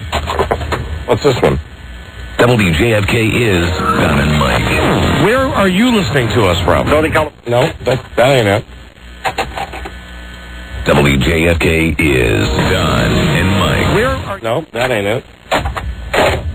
I got it in my glove compartment. Last time on the Don and Mike Show. Where are you... No, that ain't it. I don't think it... Jim is actually playing the game with it. 106.7 WJFK. They took it out. What, they ran the promo for 3 whole days? It promotes you, though. Yeah. You understand that, don't you? Hey, where is that? It totally promotes you. So I erase it. I already looked at it, Lisa. I don't see it. When you're... I'm going to be playing What You Got In There. And that's where it is. It's between my McClure pillows. Now we got 20 people in here looking for a tape. That have just spent the last 5 minutes looking for. I'm positive it's not in here now. Of course it's gone. It's not right. Oh, no. I took it out. It's in here because I saw it today. You wanted to keep it? You saw it today? Pretty sure I did. Where? It's labeled P6. Rob, do you have it in your pants? Now here's... You know what? Look at... These are all... Rob's got it. But wait. I had it slated to play later in the show. Oh, okay. That was my fault. All right, okay. All right, thank you. Well, Jim McClure could have pulled it. Yes. Yeah, we got it. We found it. Well, wait, say that again, Charlie. That What, wasn't Charlie? Why are you coming in and whispering? Is that on mic? Is this mic turned off? Oh, maybe it is. Yeah, what? Program. We thought you were just coming in and whispering. No, I wasn't. So will you tell Jimmy you're sorry now? You know what? No. Now, what? What is this? What? What is happening here? Nothing. Right now. What did you come in to say, really? He came in to say, will you tell Jim McClure that I'm You're sorry? right now. Oh, okay. Sorry now. It was Charlie Broyhill being funny. I couldn't hear it. And because we had the microphones in a weird position. Right. Listen, Mike and me were just trying to cut a network commercial. Right. I swear to God, we just went into this. They said, we have to do this during the break. We said, yeah, no problem at all. We're going to go ahead and do it. We're not going to do it like Major Bill. We'll do it straight. Mm-hmm. And we started with this copy, and we had no idea what the product was, and we started cracking up. It's for a worldwide monkey-gram. Yeah, well, can we give him a freebie? You know, I mean, just to the part where it says it? The answer is a worldwide monkey-gram. Sure. A monkey-gram is a cuddly, huggable super plus monkey. It runs in its own special box. It comes with the finest truffles. And Green Mountain chocolates. Hey, honey, I got a monkey-gram. How are we supposed to read that straight? We can't. No, we can't. So that's why Broyhill's microphone was screwed up. Oh, and listen, okay. And for the guy at Z104, you know, who said, hey, I don't know, I can't pick your station up over here. Mm-hmm. You know, like you got so many ratings that you want to brag about. Hey, listen to this, douchebag. Once again, the #1 rated radio show in Washington is on 106.7 WJFK. Hello, Don and Mike Show. We're #1 12 slots in our time slot. Men 25-54, you've rewarded us with the perfect share, a 10 share. Men 18 to 49, an 11.8 share. Men 18 to 44, another perfect 10 share. We can't thank you enough. Don and Mike, #1. Again, 106.7 WJFK. Enough said. You hear that? Yeah. The #1 radio show in Washington, D.C. Thank you. As a matter of fact, I bet our ratings are higher than all the other shifts on Z104 put together. You bet. But it doesn't mean we wouldn't be willing to work there. That could change. Will you guys give up on playing that same box of records over and over again? Absolutely. Call us up. When you're going to blow up the entire bridge, always leave a space for the general manager. Because, you know, we've gone to 2 other stations that have been down on their luck. Mm-hmm. Yeah, we have these success stories where we go from worst to first. We turn them around. Yeah. What were we when we started here? Oh, my God. It was horrible, wasn't it? We were in 28th place. 28th place. 28th place when we started. Thank God for our listeners. Yeah. Thank God. That's right. Otherwise, we'd be working for a dick like that guy at Z104. He'd be telling us, hey, man, you got to play at least 8 records an hour. No, that deal would not be the case. All right, it is movie time with Chuck Stossel, the mother chucker. Charlie? Yes, Don. Did you go see Oh Brother, Where Art Thou? Yeah, I did. And?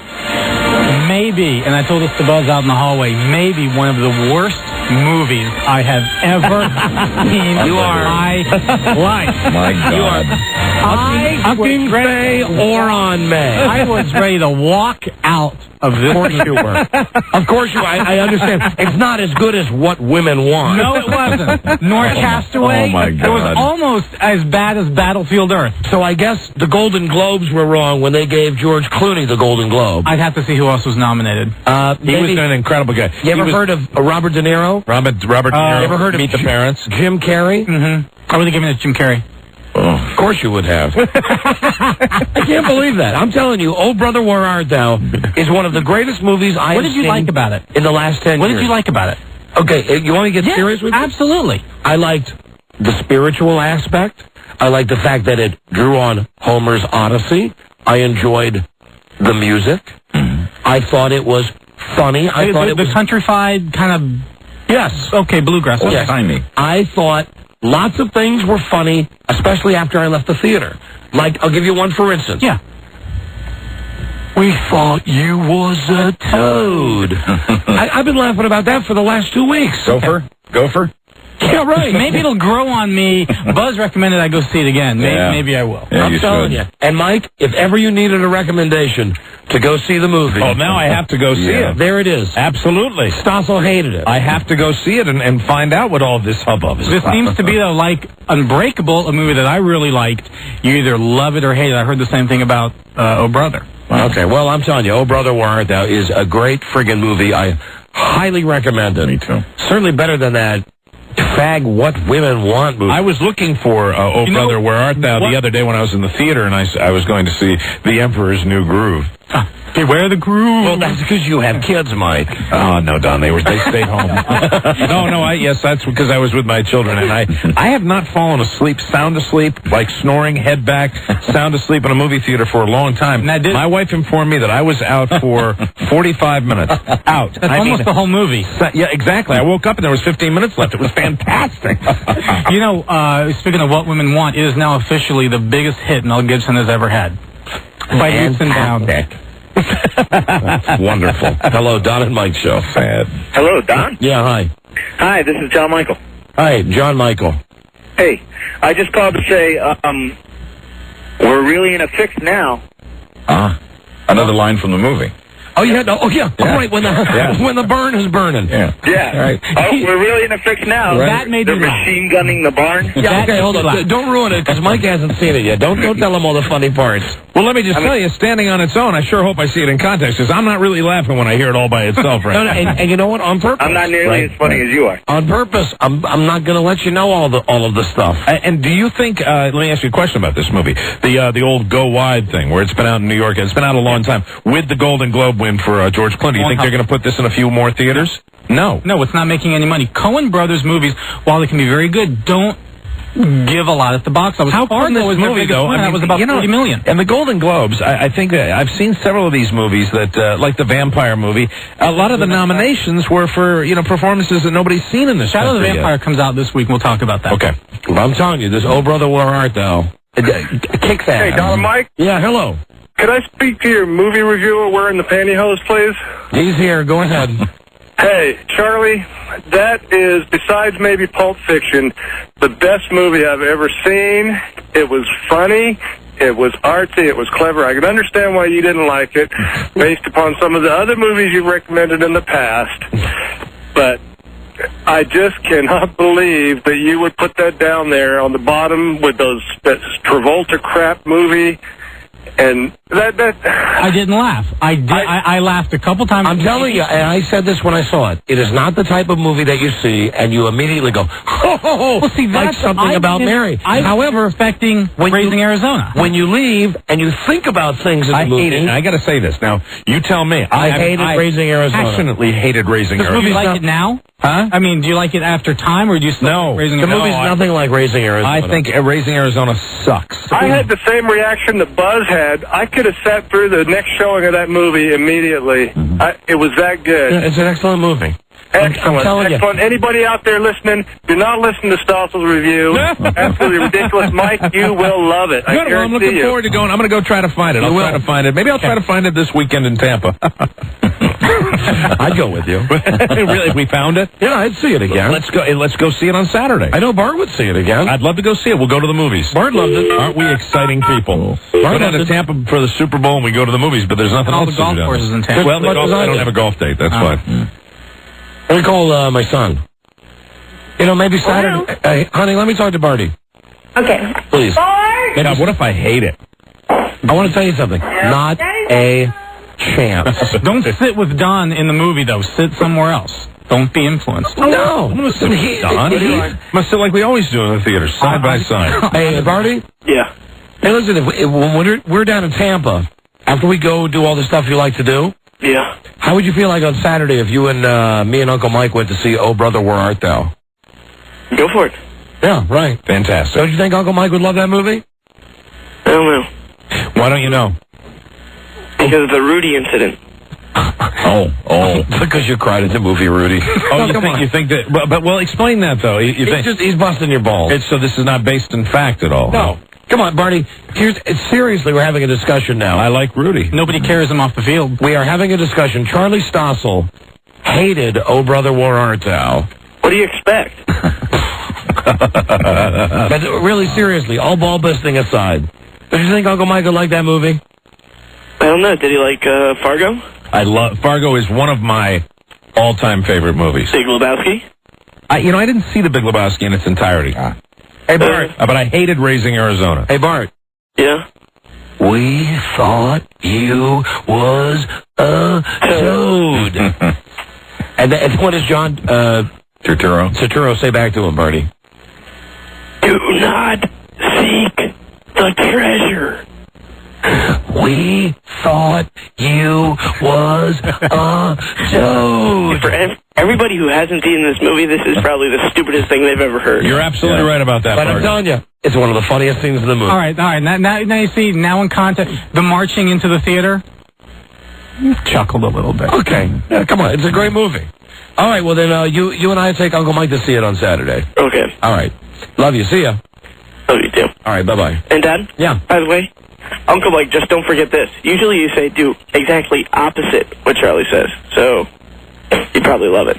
Right. Well, yeah. I mean, I've had a lot of it. I've gone that way more often than not.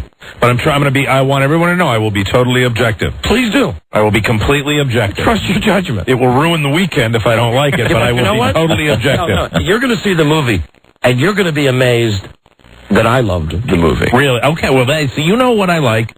We know what we've recommended movies to each other in the past that we would not go see. And it's going to be a movie that you're going to be shocked after we sit through it, and I sit through it a second time. You're going to be shocked that I liked it in the first place. I like the fact that he's gotten a Golden Globe. I like that. I'd like to see. He's funny, man. I'd like to see the performance. And you know what? He's a guy I only wear Dapper Dan. That's right. Dad, once again, no one gets it if they haven't seen the movie. I know. Okay, you're right. Will we be able to find it in Tampa? That's the question. Yeah, who knows? In the land of the great strip mall. Yeah, maybe it ain't going to be showing down there. Yeah, the Emperor's New Groove will be there, though. Okay. All right, Barty. Okay. I'll see you. Bye. All right, bye. All right. Well, Chuck, you're alone on an island there. Shocker. Let's start with some mail today for you. Please, let's. And we have a new Ray Lewis? A new convict writing you today. This comes from convict Troy Striswell. Oh, this is a new one. Stryzewski. Strizky. Here, Mike, take a look at the envelope. I went to school with a lot of Polish people. See if you can doodle it through. All right. Where's the... Wow, it has an official... Oh, my... Left-hand corner. Oh. Okay.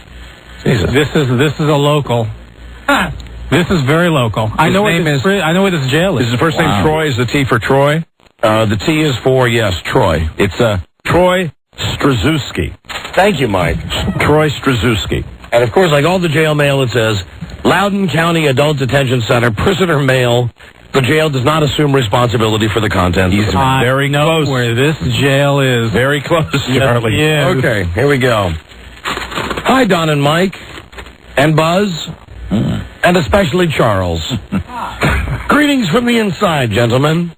My name is Troy Strazewski, and I currently reside at the Loudoun County Adult Detention Center. I've been incarcerated. Anyway, I've been a listener for quite some time and always wanted to participate in the show. Before I was locked up, I heard several letters to Charlie being read, and I always thought his fan letters were strictly made-up fun. I have, in fact, now found that these Charlie Stossel fan clubs are, in fact, real. That's the guy that's in the joint, newly in the joint. Charlie is somewhat of an idol, or even a god here in jail. The people that adore this man range from the feminine to the tough and from the mentally challenged to the astute. His followers love him for various reasons. Take my friend Rev, for instance. These guys... Where is this writing coming out of our prison system? He is an ex-pastor who shares Charlie's fondness for boys. Oh, no, here we go. This common bond has linked them for life. Some just love him for his charm, his wit, and his good looks. There are his most loyal fans, and they are known for their I Heart Charlie tattoos. Sometimes we fight to see who can sit closest to the radio. This always ends in giddy laughter from the winners and humiliated tears from the losers. This one might be. Yeah, this simplicity is a good letter. Charlie also has anti-fans who are jealous of the attention that Charlie pictures get in here.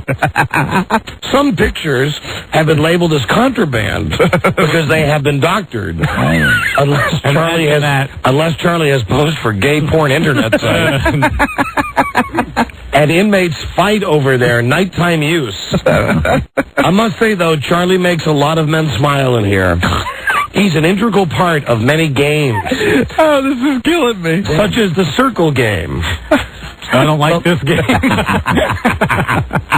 The last to spew his DNA on a picture of Charlie has to pretend he is Charlie and entertain the rest of the group. Some can't wait for their release so they can be entertained by the real Charlie. Oh, it's always that. Fortunately for me, I'm leaving soon. For my charge doesn't require a long sentence. Unfortunate for you, though, because I can't report to you more exploits of these men in love with Charlie Stossel. Your friend, Troy. Pretty good. That's a good letter. That's a good first-time letter right there. Pretty good. Pretty terrific. And who knew you were that popular in prison, Charlie? Or the county lockup, I should say. Don't want to be that popular. Right. Again, that's Charlie Stossel Jail Mail, Don and Mike Show, P.O. Box 3649, Washington, D.C. 20006. Keep the letters coming while you're locked up. And no fakes, because we can tell the real ones because they have their stamps. They have the stamp on the back put by the prison. Yeah, except no forgeries. All right. So, Chuck, how many... And that is not one for the file. Not one for the... No. Okay. Oh. Don't need that for the Nicole Simpson file. All right, how many new movies you got this weekend? Three, and they are? Let's start off with The Wedding Planner. This is Jennifer Lopez. Matthew McConaughey. What do you call her? Unwashed Matthew McConaughey. J-Lo? J-Lo. Yes.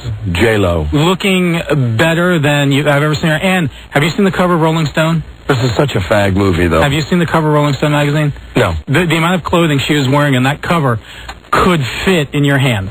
Chick flick. She's almost wearing nothing. This is a movie, and it is straight chick flick. Did you like it better than Oh Brother, Where Art Thou? No comment right now, because I do want to go see Oh Brother again. That means you did. That means you like this movie better than Oh Brother, Where Art Thou? This is a movie about Jennifer Lopez's character, who is in San Francisco as a wedding planner.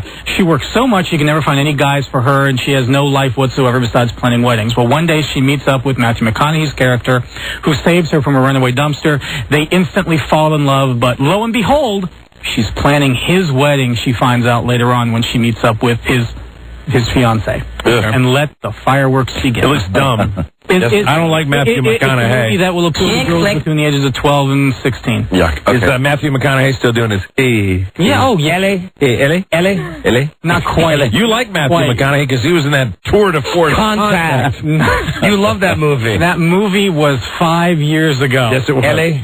Let it go. Like Ray Lewis said, let it go. Ellie. Let you forget, Ellie. Okay, how many porcelain dolls? 2 dolls. That's not a good review. Okay. What's the next movie? Sugar and Spice. And what is this? This is a movie with Mina Suvari. Was it about the cheerleaders? Yes. Okay. With the Betty masks. Right. Mina Suvari is in this. Marla Sokolov. A great babe cast is in this movie. And it's about a group of A-list cheerleaders, A-squad cheerleaders, who are pretty much what you think Bring It On, and then sex it up one extra notch and dumbify it one extra notch. One of the girls gets pregnant. How are they going to pay for this baby? Well, they're going to rob a bank, dressed up as these cheerleader Bettys. And that's what then they go and do, and you find out things after that. I've seen the ad. You know, for a movie like this for kids, it looks like it'd be all right. It's harmless for kids. I laughed.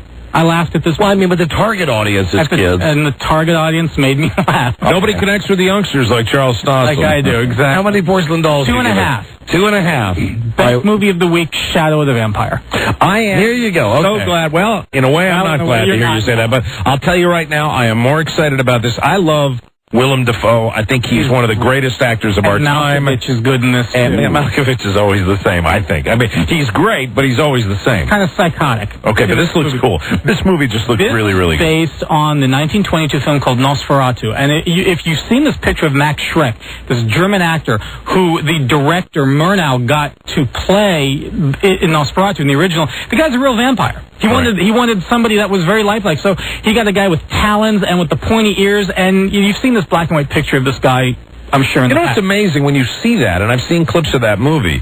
You go back and, you know, it's so antiquated, and it's so but it's still scary. It is, and that's why when you see the shadow of the guy. Yeah, when you see that old one, it's like he's scary, and Willem Dafoe looks a lot like that. He got it perfectly, but the thing is, in order for him to play in the movie, he had to be given something, and they were going to give him the drugged-up leading lady of the movie. When filming was over, he could do with her what he wanted, which is basically to drink her blood. Right, to eat her, right. Well, people in the crew start falling off right and left, and eventually put two and two together as to what's happening. I've just seen the trailer. John Malkovich plays the director of the movie. You know, when he goes running, you hate my cameraman. You know, all right, well, how many porcelain dolls? 3.5. 3.5. 3.5. I enjoyed it. It's funny and campy both at the same time, and you know, it's based on a true story. All right, gotcha. Yeah. Hold on, Charlie, you got a question here? Hello, Don and Mike show. Hey, this is Bob. How are you? Hi, Bob. Question for Charlie. You gave that cheerleader flick. What'd you give it? 2 stars? 2.5. Or $2, whatever, $2.50? Yes. Charlie's looking on his face. He's waiting for the shoe to drop. What? Does it have any nudity in it? No, naked. No, I'm sorry. You go get American Beauty if you want her naked. She's not naked in the movie. It's a lot like Bring It On, just a lot of skin, but no naked. So it deserves like $0. For you, maybe. All right. Go see the George Clooney movie. You'll be happy. Oh, brother, where art thou? Yeah, trust me.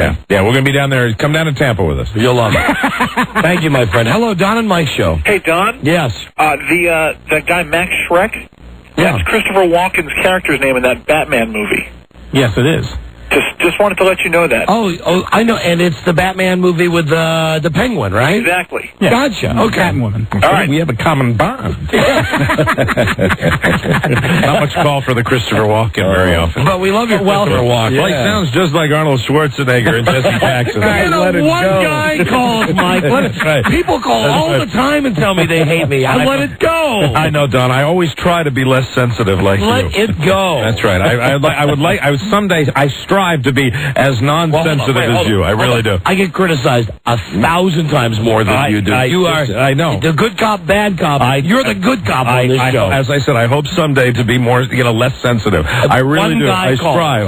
One guy I look to you as my inspiration to be less sensitive. One guy called. That's right, and it sticks with me. I'm a perfectionist. You did a perfect Jesse Jackson. It was fine. Now I'm doing Christopher Walken. I'll be damned. I'll be damned if I'm going to let you call me sensitive. Damn. I'll be damned. Damn. I'll be damned. Damn. That's all I can do, but that's it. You do it perfect, though. I've been damned. All right, that's it, Charlie. All right, get out? Yes. All right, guys. So this doll, little man, I give to you. There you go. That's the last part of it. Christopher Walken, Pulp Fiction. That's great. Good movie. I'm sure Charlie hated it. He's going to go see it again. He will go see it again. Yeah. He comes in. You got to give Charlie Stossel his props in one regard. He knows what he's going to get when he comes in and does that. I thought it was the worst. Of course. Did you like What Women Want better? Oh yeah. Jesus H Christ. Jesus J. Hawking Fay Ice Cray. Ay ay ay. How do you say ay ay ay in Pig Latin? Aye. Thank you. We will be right back.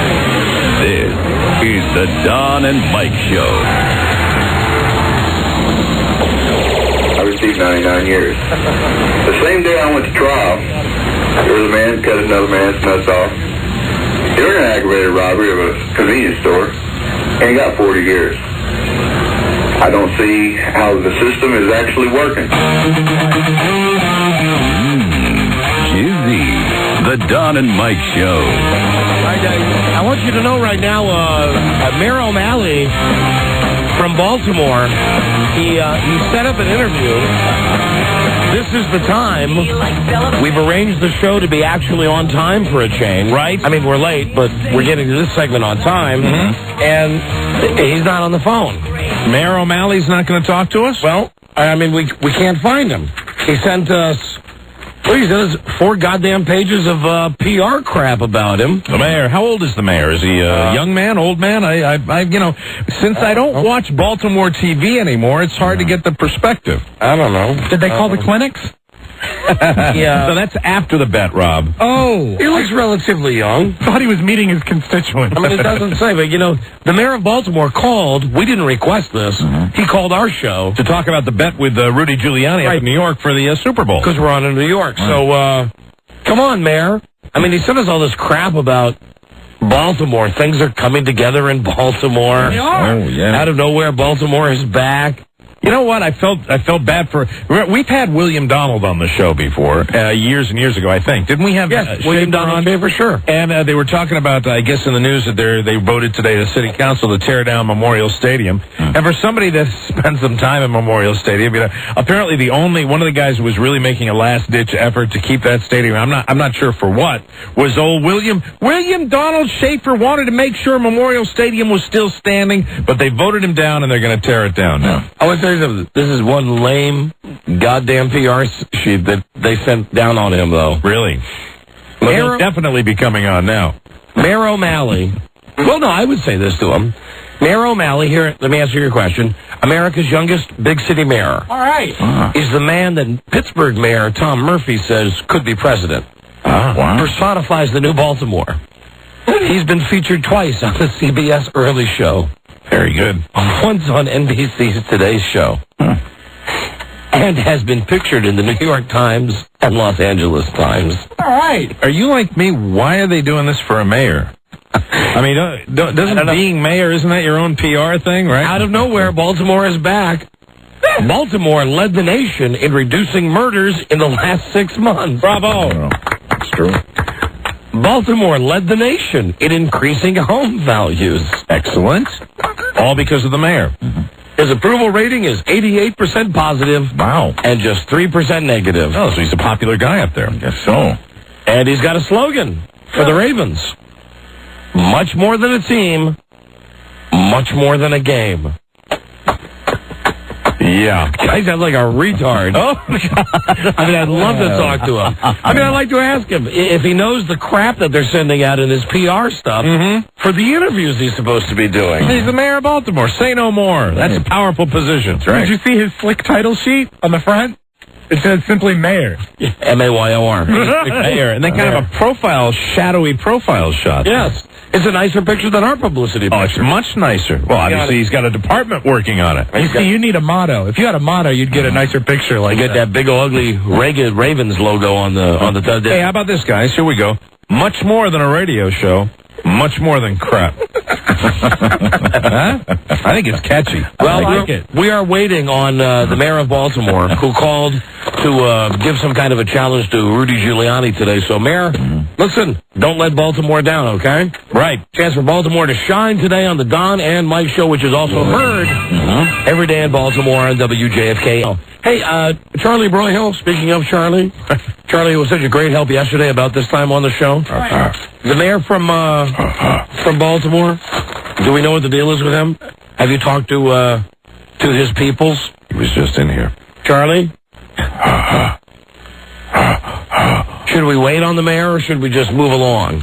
Waiting now on our producer, Charlie Broyhill. Although I promise you this discussion won't go sour like it did about this exact time yesterday. That's good. Can we have your word on that? You got my word on it. Check out my Super Bowl tickets. Yeah. My impression that Charlie gave when he left was that we should probably move on. I overheard him say that it was a no-go as far as he knew. Yeah, I know, Rob, but it's fun to hear Charlie say that. We'd like to know why. Really, here he comes. Yeah. I'm sorry. I missed what your question was. Here's the producer. The mayor. How come no mayor today? In a meeting he couldn't get out of. Can we reschedule him? We can try. Okay, would you please? Sure. Thank you. Well, so maybe tomorrow we'll be able to talk to the mayor. There you go. That'd be nice. I'd like to today. I'm worked up for him today. I'm ready today now that I've read that great press release. Sure. You are mayorific. Absolutely. You've got O'Malley mania. Hello, Don and Mike Show. Hey, Don. Yes. Hi, it's Sean from New York. Yes, Remember I spoke to you guys a few weeks ago? The UPS guy. Hey, Don. UPS guy. Hey, John, how you doing? Good, good. I'm working today. Good. Good for you. Hey, listen, I am so happy you guys are back. Oh, well, thanks, John. We're glad to be back on WNEW. Yeah, because, what they were doing wasn't cool there anyway. Listen, I got a customer that gave me some cigars. I'm going to send you guys some cigars. Lisa gave me the address. Oh, well, thank you, John. That's very nice of you. Yeah, and hopefully in May, because I got 2 weeks off in May, I'm going to take a drive out there, and maybe I'll call you guys before I want to come and meet you guys, because you guys are, very cool. Fantastic. Thank you. And I got a kicker. Here's the plus bonus. Okay. Not but a half hour ago, I go and do a delivery, and this Jamaican broad comes to the door in the lace teddy, and you can see through everything. I looked her dead in the face. I says, you know what? I'm going to tell my friends Don and Mike about you. John, thank you. Good job, Johnny. He's the best UPS driver in New York. And I'll tell you, every time you see a woman who's naked or semi-naked, you let us know. Yes. Hey, if you guys come to New York and do it, you should do, a radio segment with me on the truck. Because I can bring you to places where I know they come to the door naked. All right. It would be, you can ask them questions and everything. It's phenomenal. Gotcha. I see. All right, we got to run. Thank you, Johnny. Hey, thank you, guys. Thanks. Send the stuff right away. Okay, thanks for listening. Thanks for supporting us. Okay, bye. Every night on WNEW. That's John, the UPS guy. Also, like to mention, Temptation Island is on tonight. Like everybody didn't know that. Right. We'll have a recap of that for you tomorrow. Also, the Super Bowl show from Tampa Bay is Friday. And sometime either today or tomorrow, we're going to be calling the Museum of Death. Boy, I'm really excited about that. I don't know what that says about me, but, you were mentioning a couple of things that are there. Well, they have Liberace's kitten stuffed. They have purple shrouds that the Heaven's Gate people wore. They all committed suicide. That's a little creepy. They have some of the cups that they drank the bad Kool-Aid from. Jim Jones? Yeah. Wow. And they have John Wayne Gacy's self-portrait as circus clown Pogo. Yeah, that's scary. Yeah, absolutely. Especially, I've been watching that Hannibal trailer. Yeah, now that movie I want to see. That's the best trailer I've seen in a long, long time. Hello, signed Clay. He's writing Clarice a letter. And Mike and I were discussing this off the air. Who needs old Jodie Gotta Penis Foster? Yeah, it would have been fine if she did the sequel, but you could not have done that sequel without Anthony Hopkins. He's the guy. You need Hannibal Lecter. Let him go after. Is it Tia Leone who's going to be? Is it Tia Leone playing Clarice? I don't know. Hello, Julianne Moore. All right. Well, either way, whatever. Just put some good-looking broad in there. I'll help you catch him, Clarice. Hello, Don and Mike. Hi. Hello. Don and Mike. Yes. Hi. I'm calling to talk about the Chinese New Year. Yeah, what about it? Today. It is today. Yeah. It is. What is it the year of? The snake. The snake. Mm-hmm. Yeah. And, I would like to challenge Mr. Forty. I can drink a can of sake faster than he can drink a 40. Yeah, but sake's a Japanese drink. Yeah, I drink that too. Mike, I've always maintained Chinese, Japanese. No difference, Don? No difference. That's what I say. Are you Chinese or Japanese? I'm Chinese, but I like the Japanese also. Could you speak some Chinese to us? I'm sorry, I am Americanized.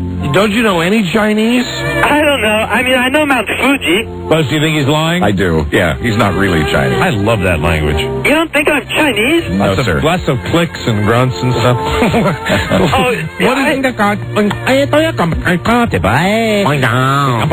Can I challenge Mr. Forty? Don? Don't shall rebay. Don? If you're Americanized, how come you're saying, can I challenge Mr. Forty? Because my parents have an accent, so do I. Well, you must know some Chinese if your parents are from China. But I was wondering one thing. You didn't answer my question. Exactly. No. Speak Chinese first. I do not know Chinese. That's because you're lying. It's because you're a liar. No, my parents do. Right. Wait, can I ask you one thing? No. Please? No. Why? Because this whole call has been a setup so that you can fine. say You want me to speak some Chinese? You really do? Yes. You really do? You really do? Fake accent? Young Chi Sao, Wang Ming Wan King. You're making that up. No, I am not. Yes, you are. No, I'm not. That is the worst Chinese I've ever heard. Oh, that is real Chinese. We want a real Chinaman. I am a real Chinaman. No, you're not a real Chinaman. And I have a shrimpy penis. I can prove it. You have a what? A shrimpy penis. Just like shrimpy penis. Just like the rest of the Chinese. All right, let me find out if you're really Chinese. Okay. Tell me something. Yes? How much would you charge me for 6 shirts? No. 6 shirts? I would charge you $2. $2? Yes. He's not authentic. No, you're not a real Chinaman. Why? Because that's not... In China, shirts are very cheap. The whole accent is so drugs. Such a bad Chinese accent. Really? I do not know why you don't think I'm Chinese. This should settle it. Do you like fat chicks? No, I do not like fat chicks. That's Korean. Oh, but again, same thing. What, I like Koreans also. Thank you very much. Hold on, here's Lisa. Hi, Lisa. This guy did not sound like this when I talked to him. He sounded a little bit like he could have been of the Asian persuasion. But, I mean, a little bit. You know, you could tell a little, undertone and a little accent in his voice, but did not sound anything close to this. So you think he's tweaking it up now that he's on the air? A little bit. Did you ask him to speak Chinese at all? No. No. Well, come on, say something, or we're just going to move on. Hello? Hello? All right, okay. I can. Goodbye. Don? Hello, Don Mike Show. Hey, guys, I'm American, tried and true. So right on. I wanted to see if you guys wanted to take a quick TV catchphrase quiz. Sure, go. Okay. Kiss my grits. Oh, Alice. Okay. What you talking about? Different strokes. Looking good. Good times. No. No. Chico and the Man. Looking good. Oh, yeah, Chico and the Man. Ron. No, we were looking for Don Geronimo, King of Queens. Correct. Very good. Very clever. Thank you. Thank you, my friend. That caller would henceforth be known as the Cleverman. Hello, Don and Mike Show. Hello. Don and Mike. Yeah. It's your old intern, Nick Joe. Hey, all right, now, listen. Here's a real Chinaman. Do you remember how difficult... well, he was Korean also. Well, same thing. Right. Same thing. Same continent. Hey, Nick, remember how difficult it was to get you to speak your native tongue? It wasn't that difficult. You hated it. You hated it. You hated it. You did. Well, that was a long time ago. I'm a much more secure Chinaman, Koreaman, if you will, than I was back then. What did he do that cracked us up all the time? What was there? There was one bit he did. I'm trying to remember. Well, he did a lot of stuff. First, we made him wear the rice patty hat all the time everywhere. Hysterical. There was the day we had him outside eating Chinese food to see how much food he could eat. One time we sent him down. Did we send him down to Chinatown to do something? Didn't he do like the Chinese accent? Isn't that what you did, Nick? Yeah, I tried. Wait, what was that bit you used to do where you did a Chinese accent? Do that Well, Chinese you mean accent. singing Kumbaya? Yeah, go ahead. Sing Kumbaya. Kumbaya, Maro. Kumbaya, Oro. Kumbaya.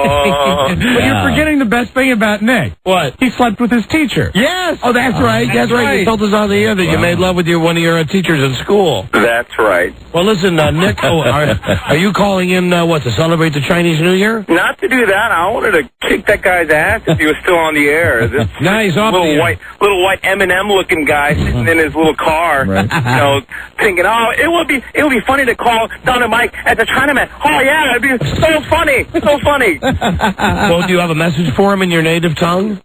Yes, I actually do. Very good. And make it lengthy.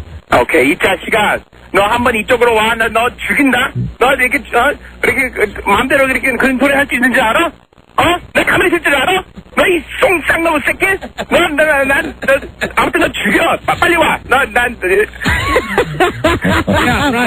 Yeah, worked up. Oh, that's good. Well said. I like that. Well said. Fantastic. How are you, Nick Joe? I'm good. Happy Year of the Snake, I guess. Yes, happy Year of the Snake. Glad to hear you're doing well. I am. Thanks. Always listening, always tuning in. Great job, guys. And give us a little more of your Chinese accent. Don't sing Kumbaya, but do that Chinese accent, that American Chinese. You speak English, but you have the Chinese accent. That's what you used to do. Yeah, go ahead. Yeah, do that. You mean I talk like this? No. It's a $5 1 cent. You got penny? Okay. That's the Nick Joe. That's it. All right, goodbye, Nick Joe. Take care. Love you guys. See ya. Happy New Year. He's a good guy. See, not everybody leaves this show at hatred. No. Joe Rockhead, Nick Joe, we have had some interns who have left and remained friends. Alex Cleveland. Yes. Now working at the Red Eye Grill in New York City. Right. Hello, Don and Mike. Hello, I'm Habib. Hello? Goddamn, we used to do a lot of stuff to Nick Joe, though. He was funny. He really was. And then he got difficult. Yeah, well, you know what? It was after he screamed our names on the Letterman show. That's it. That's what it went through his head a little bit. Absolutely. But he did that. He was extremely courageous. He had some balls. And he was beautiful with blonde hair. That's right, when we dyed his blonde eyebrows. we dyed his hair. Yes, as we slowly began to hate him. That looked so wrong. That's right. But he did look great in that rice patty hat. And we made him wear that hat everywhere. And you could never get him to do. You couldn't get him to do anything on a weekend because of those retreats. That's true. Oh, yeah. He had marvelous little plastic buck teeth. Don't you remember we would make him wear the plastic buck teeth and the rice patty hat? He was fantastic. God, he was. We had a lot of fun with Nick Joe. We did. Hey, Joe. Jesus. Hello. Hello, Dan? Yeah. Hello? Yeah. I'm Habib from India. I'd like to tell you a joke to Dan. Go ahead. Hello? Hello. Can I tell you a joke to Dan? This is Habib. Yes, go ahead. What is the joke? Yeah. What? I think it's another fake. Yeah. Oh, yeah, okay. This is another fake. All right. It's another imposter. All right, one last call. Hello, Don and Mike Show. I received 99 years. The same day I went to trial, there was a man cut another man's nuts off. During an aggravated robbery of a convenience store, and he got 40 years.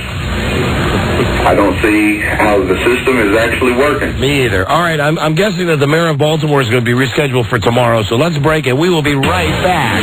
This is the Don and Mike Show. That's right. I'm coming to your corporate headquarters. My plane gets in at 2, and we'll settle this deodorant thing face to face like men. What's your last name again, Phil? All right. I'll see you in 5 hours, Mr. Lacio. Well, maybe they're right. The Don and Mike Show. All right, listen. We want this show to succeed. We do indeed. We'll do anything to help our network. We will. That's one of the reasons that we're back on WNEW, because it's good for Westwood One. It's good for the affiliates. It makes more money for the network. Right. We even read commercials for the network. Even though they obviously don't come from a copywriter. They want us to do 3 commercials for Monkeygrams. And I'm sorry, we have tried now 5 times today. You know, you got the general concept of a monkeygram, which everybody that knows this show knows how much we think monkeys are funny. You love them. I mean, so monkeys are really close. Next to farts, I think monkeys are the funniest thing we do talk about on this. And they want the spot read straight. Right, normally. Where it's like, call a monkey business counselor now. There's what they have there is probably 2 minutes worth of commercial that we have to read in 60 seconds. We can't. Then they write the numbers out in, we were speaking about Chinese before. These numbers are written in a very strange way. Hey, hand me that copy for a second. It's right down by your feet, because I threw mine away. Hold on a second. and the testimonial. Okay. Listen to this. This is what we're trying to read. We're trying to do this, and we had trouble getting through it. I wish we had the tape. We can't play the tape. There's too many F's. That's right. Too many F's and too many S's. Sorry. Just call, and they. I've done a lot of copy. I've never seen the numbers written in such a way where you can't read it unless you stop the commercial. Here's how it's written. Just call 1-800-8585-101. That's the number. Everybody knows that when you say a 0 in copy, it's O. You do it. You always do it. I mean, that's it. But it's written, you would say 1-800-858-5101. But they have it written out. Call 1-800-8585-101. And then at the beginning, it's written, too, with a, F-I-V-E and O-H. It's just stupid. And then it says, imagine their face when they open the box, and out pops an adorable monkey with a message such as, to your girlfriend wife, babe, you know I am your monkey man. Or, I love you like a monkey. Hot monkey love. We're supposed to do this friggin' seriously? It sounds like it hasn't been put together yet. Jesus Christ. I mean, I know the network needs money. Good luck. We did 1. And it's good. If you can splice together the 1 spot we did, it's terrific. Run with it. Otherwise, have fun. F you. Now, Leah's on the line. Our next guest is one of the stars of the popular television program, The King of Queens, Monday nights at 8 right here on CBS. Here's the lovely Leah Remini, ladies and gentlemen. There she is. Sweet thing. Hello, you darling. must have another woman that you've been talking to, because I cannot believe I haven't talked to you in like a month. Well, no, we don't. We do not. We missed you. We do not. And I called a few times even. You didn't even call me back. well, it was not passed on to us that you called. Oh, crap. It was not. We love you. Listen, we love talking to you. We have missed having you on the show, too. we have plenty of stuff to talk to you about. I called Charlie weeks ago, and I said, Charlie, what's going on over there? Oh, they're doing this, that, and the other thing. Well, you know what? Haven't called me back. Well, you know what? Seriously, we went through a gigantic problem. Yeah, we had a meltdown with our network, and there was one day that we walked off the air, and we almost quit. Yeah, Why? because they've been jerking us around. You know how that is. It's all worked out now, but it went from we quit from our New York station, and we walked off the air here, and we had to have meetings and crap. So there's been lots of other stuff going on. Listen, All right. You were good. You were good with Regis. You think so? Yes. Yeah, you looked fantastic. I did? Yes. You did. Yes, you did. And you were cracking Regis up, which is, You know what? I was so out of it because, the backstory, there's always drama with my clothes. Yes. But I found this really good bra from Victoria's Secret that pushes you in. It looks like you have really great tits. And, I'll let it go. What the hell? Why not? and I gave you a minute. I paused. I gave you a second. I know. I'm sure someone You else didn't will jump on leave it. it out. Yeah, but it was You fun. jump on it. It was You fun. You don't need it because you got great ones anyway. All right. Well, you don't know that because... Well, no, I am just speculating from when I've seen you on television. But anyway, I put this bra on underneath this white shirt that I had on, and you could totally see it. I mean, you could see the cushion in it. Yes, you could. Through my thing. It was a beautiful... Did you see what I was talking about? No, I didn't see it. I was watching. I was staring at it. I'll tell you exactly what the outfit was. A beautiful white top, and she had on a long black dress that went about to just above the ankle level, and she had on a... Frida's going to be pissed at me because I can't remember what Frida wore yesterday. And she had on a pair of black just shoes. to get you out of it, Frida won't be upset because I'll tell you why. First of all, it was brown. It was right below the knee, and I had brown shoes on. Well, they had a strap around your top of your foot. All right, yeah, that's true. They did. I know. Hey, did you fly or drive to Vegas? I flew. Didn't you hear the whole story I told about the flying thing? No, because I came in late and I was in the gym and I was watching your beautiful face, but they had it closed captioned. I was sitting and I had to resist the urge to go, I know her. I know, I was flying. Oh, okay. I flew and I was crying. Jackie was holding my hand. And the same thing happened when I went back. And then there's a crazy guy on the flight. I was thinking we're definitely going down with this lunatic. You had a nut? You had a nut on the plane? Yeah, total lunatic. Really? Did Regis hit on you? No, he did. It was so fast. It was like I waited an hour to do it, and I was, sitting in there. You know how I am before a talk show. Yeah. I was nervous. I went to the bathroom 6 times, and then when I walked out there, there was like rows of people. It just didn't stop, the people that were there, and I was just nervous. I was completely nervous. So I really didn't even see him. Even though I was sitting in front of him, I was like, closed off. Hi there, Leah. This is Regis Philbin. I'm wondering if you could steal a moment for me to, go over to the Venetian for a little pasta later, huh? Yeah. Baby, all right. Good. He likes a beautiful lady. He does indeed. He sure does. Oh, yeah? Thank you. And you are, and you know it. And listen, here's what one thing we want to ask you. Are you part of the CBS entourage going to the Super Bowl? No. Oh, you're not? Is Kevin? No. Yes.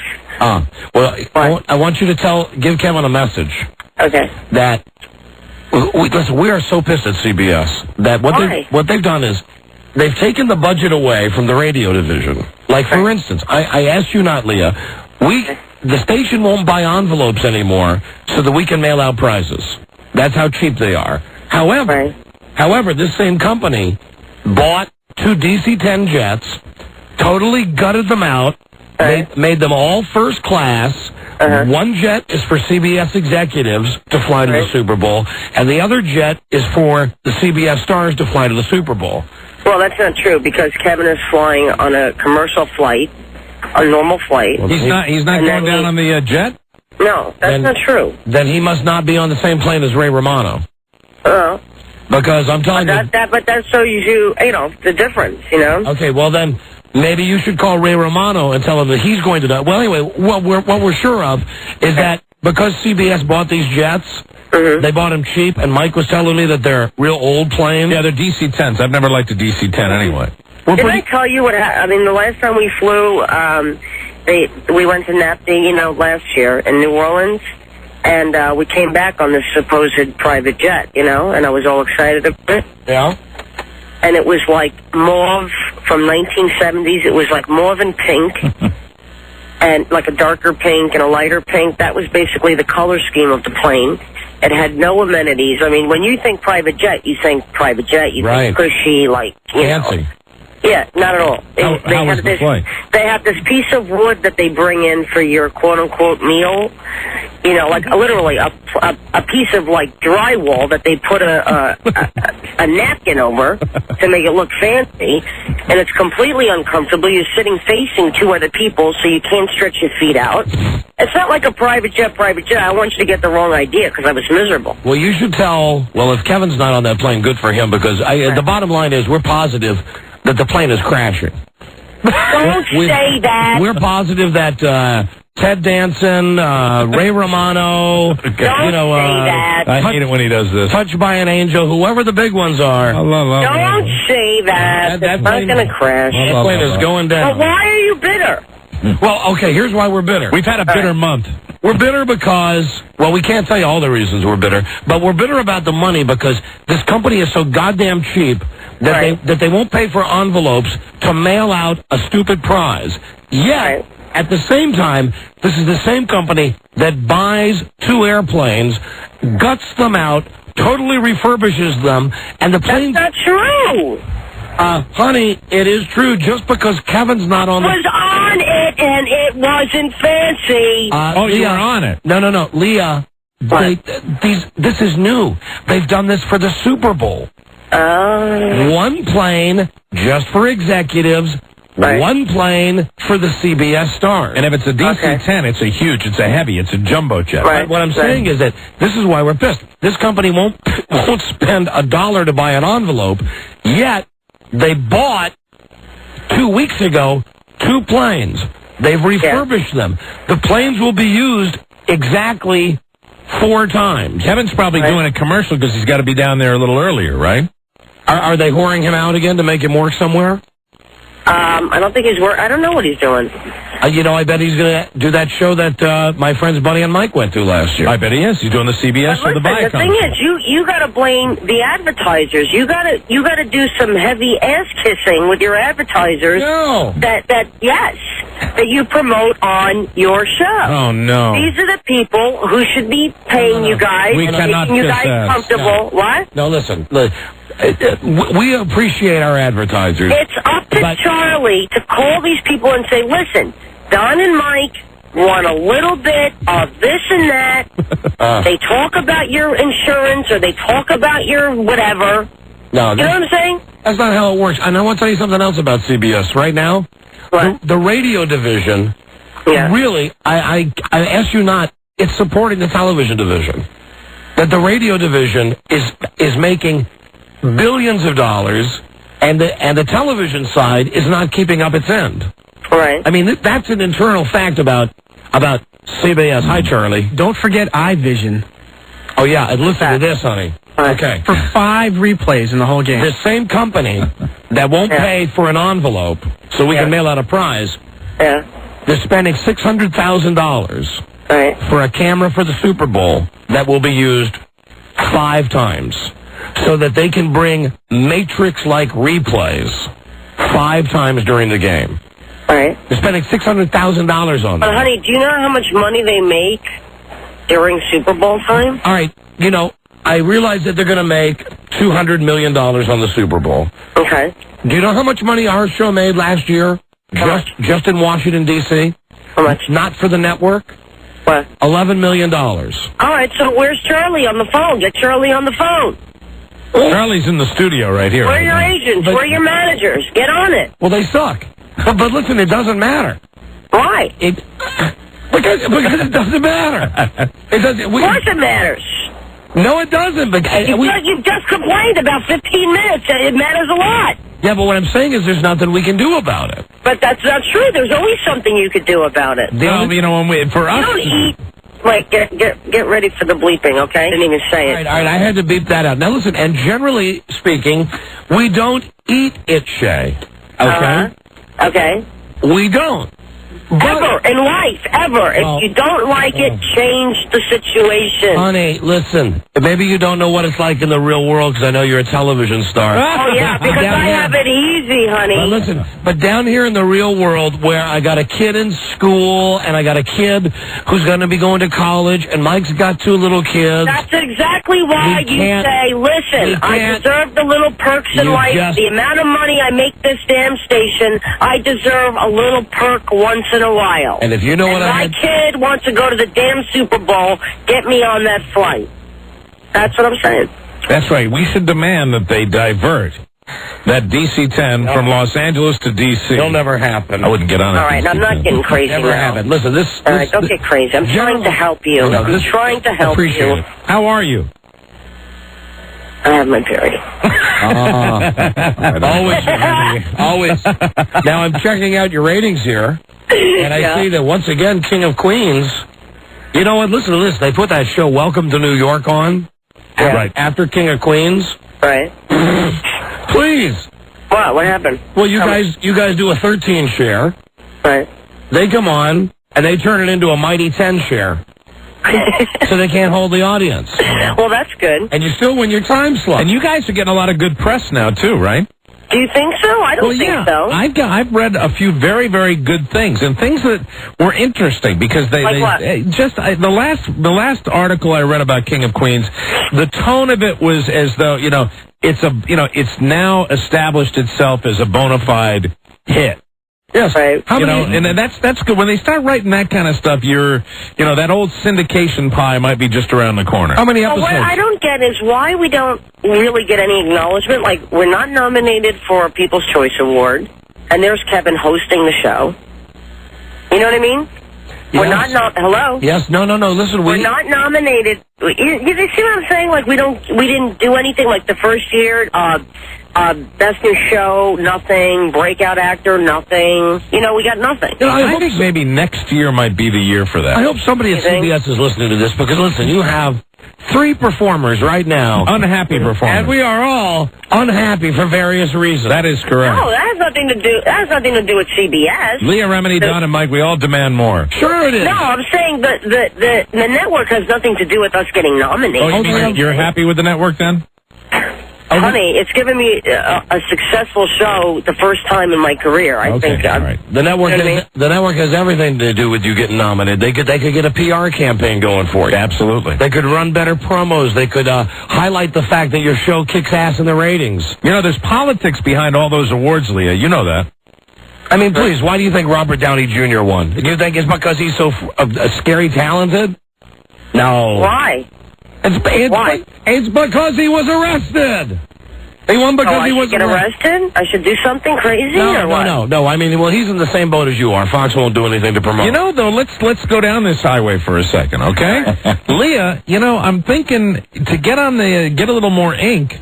Go to a restaurant, and when you're out in your, you have this persona when we talk to you. You're very tough, but you are very sweet to people when we've seen you out and about. Maybe it's time to really pitch that all-time bitchy fit at a restaurant that'll get you on the, on the front page. Where you really, where they almost have to report it on Entertainment Tonight, where, Leah Remini, TV star Leah Remini, and then you just cultivate it, where you go out and you really, maybe you get in an occasional cat fight. Because generally speaking, if you want to talk about TV stars who win awards, it's never based on who really is the best. Look at Kelsey Grammer. I swear to God, just say he won, and he rolled his car. Remember that? Now listen, do you love Ray Romano though? Do you think he's hysterical? Yes, I do. I really think Ray deserves an award. He is so hysterical. Now, wait a minute. There's a great example there. I saw Ray Romano at the Golden Globes. You know that he's a mellow guy,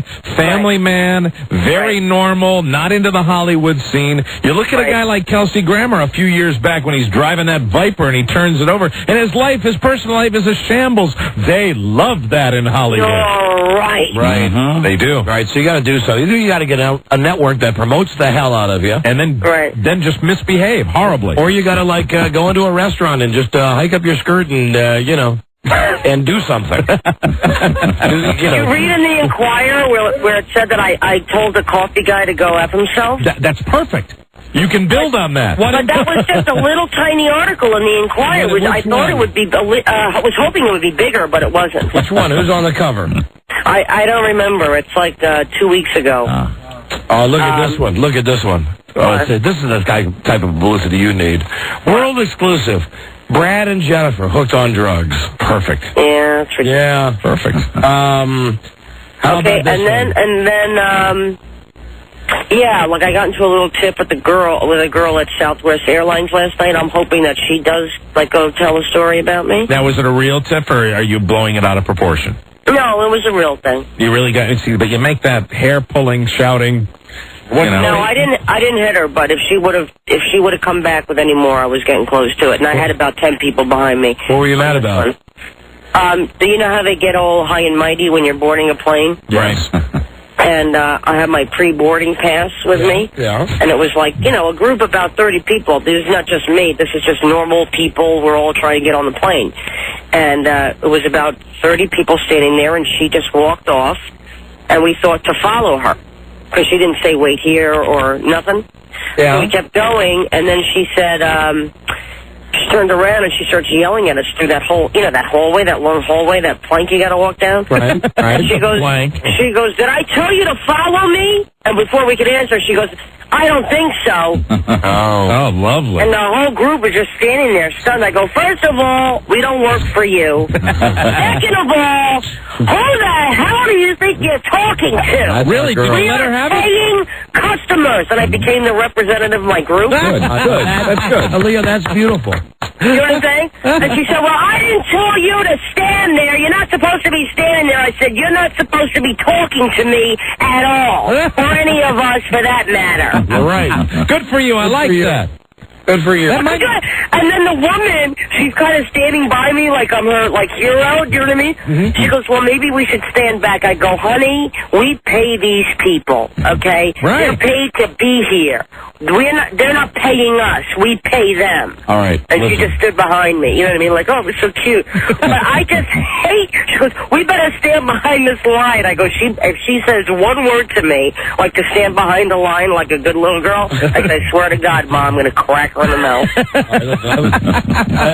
We got to go, but I want to play you a tape. And I want you to concentrate on this tape as a way. Wait, what tape? I'm going to play you a tape now over the telephone. Okay, go. And it's a tape. It's someone I think you should model your personality after. This could be, we're talking about misbehaving. This could be the ticket, and you don't have to really be like this, just act like this. Listen to this. This is a tape of Judy Garland. This is Judy Garland in her later days. Now listen to this. Okay. This should be you. I'm mad. I am mad enough, and yet still very self-conscious that I'm going to write a book, and I'm going to talk. I wanted to believe, and I tried my damnedest to believe in the rainbow that I tried to get over, and I couldn't. So what? Isn't that a beautiful tape? That is a beautiful tape. You know what's funny? Because I saw that thing, the True Hollywood Story. I saw it, and when I heard that, even though she was drugged and drunk and everything, I thought, yes! Right. I understand! Let that be your role model. All right. I'm not kidding, honey. Well, listen. He was. Listen, you are the greatest. You had an award-winning appearance on Regis. Yes, you did. And we continue to root for your Are success. Listen, What? are you guys going to have everybody vote for us for the TV Guide Awards? Yes. I don't even know what it is. Tell me. I think you're in. You're in TV Guide. Okay, so we get this letter that we're nominated for a TV Guide Awards, so we're all celebrating, like, oh my God, we finally got the recognition. How great is this, right? Yeah. But then our publicist tells us, well, you're not really nominated until people you only make, there's 5 people that get nominated and only 3 make it. You know what I'm saying? So it's like, she goes, well, you're not really nominated until you're really nominated. All right, well, give me the website. What is it? You got to go to TV Guide online. All right, TVGuide.com? Right. Yeah, and vote for us. I promise. We'll get it done for you. We will deliver Thank you. for that. Okay. Our audience will Listen, make it I hope happen. things get better. If you want me to send you some envelopes, I'd be happy to. Hey, Charlie just gave me a note. Someone yelled our names at Regis. Did you hear that in the crowd? Right! They did! Did they really? I didn't know that. They go, love you on Don and Mike, and I go, thank you. Wow, that's fantastic. Thank you. Yeah, All right. yeah. Well, listen, hey, you know what? We'll get everybody working on this TV guide thing. And Okay. you call us and you tell us you don't see a big jump. All right. I don't know. You don't know until. Oh, they I'll don't? tell you if I made it or not. They don't have a thing where you can track your progress? No, but they'll tell us if we made the top 3 or not. You know what? I think we can guarantee that. Yeah. You know why? Oh, wow, why? Do you know when Playboy had that thing recently for the sexiest sportscaster? No. Okay, they had this thing where they had these 10 women, and you're supposed to go to Playboy.com and vote for the sexiest woman. And there's one woman on there who, frankly, fuggily. A real nice lady, though, who we've had on the show a bunch of times. So we took it upon ourselves to get our listeners to go to that website and vote for her as the sexiest sportscaster. Because we thought it'd be a goof, like if the ugliest woman won. No, well, she came in third, but when we started, she only had 800 votes. She was 10. Yeah. And, when we started, she was in 10th place with 800 votes. When the contest ended, she was in third place with over 30,000 votes. Wow. So please, we will do the I'll same. be your ugly gal, baby. Pick me. Everybody go to tvguide.com and vote for Leah. Vote for Leah's Listen, show. I love you guys and I miss you. Love you. We do too. Serious. We do too. All right. Miss you. I hope things get better. Me too. Me too. Tell Kevin tell Kevin not to take the death plane. All right. Goodbye. I love you guys. All right. We love you. Bye, Leah. Bye, baby. Bye, baby. Bye. There she is. The great Leah Remini. She's funny. I believe that on that plane, too. I can see her doing that. Everybody should really go to that site. Right. Go to tvguide.com and come on. It's important to the girl. Let her win an award. Absolutely. Jesus, we don't know how worthless they are, but apparently she doesn't yet. I know. We just never were good at awards. No, we weren't. We lacked, what was that word? Yes, grace. When we come back, we're going to call her 100 and give you a chance to win $500 with a secret sound. So, a secret song, excuse me. Call now, be the 100th caller at 877-365-3636. This is the Don and Mike Show. And she was saying that she was 2 weeks pregnant. And I didn't believe it because when you're 2 weeks, just 2 weeks pregnant, you can't really tell just because you haven't seen your menstruation. Tastier than a bowl of scab. The Don and Mike Show. Yeah. Yeah, man. Yeah, man. All right, call 100 times. We got to get right over to Buzz. Damn, we're running late again. Hello, Don and Mike Show. Hey, Don and Mike. I'm the 100th caller. Yes, you sure are. Hi, and what is your name? My name is Fred. Fred, where are you from? Red Bluff, California. Fred. I should mention, when we broadcast for the Super Bowl on Friday, show brought to you by Geico, where one 15-minute phone call can save you 15% or more on car insurance. Call 1-800-947-AUTO. You have won the CD soundtrack from the movie Save the Last Dance. Thank you. That is courtesy of Paramount Pictures. Please enjoy. Now, are you ready to go for $500? Yes, I am. All right, secret song number 4. We'll play it for you. Hit record from the 80s. Give us title and artist. We give you $500. 15 seconds to think about it. Please don't answer until Mike sings like Bing Crosby. And we wish you... God, you keep going further back in time. I know. It's horrible. I can't stop myself. Keep it in this century. I can't, Don. I'm falling away, and I have nothing I can do about it. You can use all this stuff in your new band, Mike. That's it. Absolutely. Godspeed. Hey, and Rob. Hey, I'll change it for you. I'll try to get more contemporary. No need. Rob. Yeah. Like maybe Sammy Hagar. Somebody just mentioned Mike's band. Oh. That's why he said no need. Is that a good thing? Oh, it's a great thing, sir.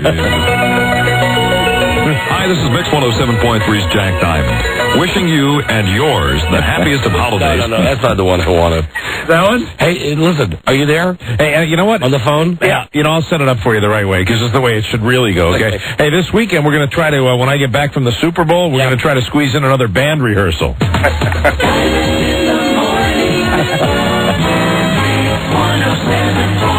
Yeah, thanks a lot, little buddy. All right, well, Bing Crosby. Okay, choice. I'll stick with the Bing Crosby. We'll do Sammy the next time. Or no, you know what? No, do Sammy Hagar. Sammy Hagar, all right. Okay, and we wish you Godspeed. Caller, name this secret song. Damn. I do love that song. Should mention the money we're giving away, courtesy Main Street Title. Have you noticed I'm having to read a lot more commercials recently on this show?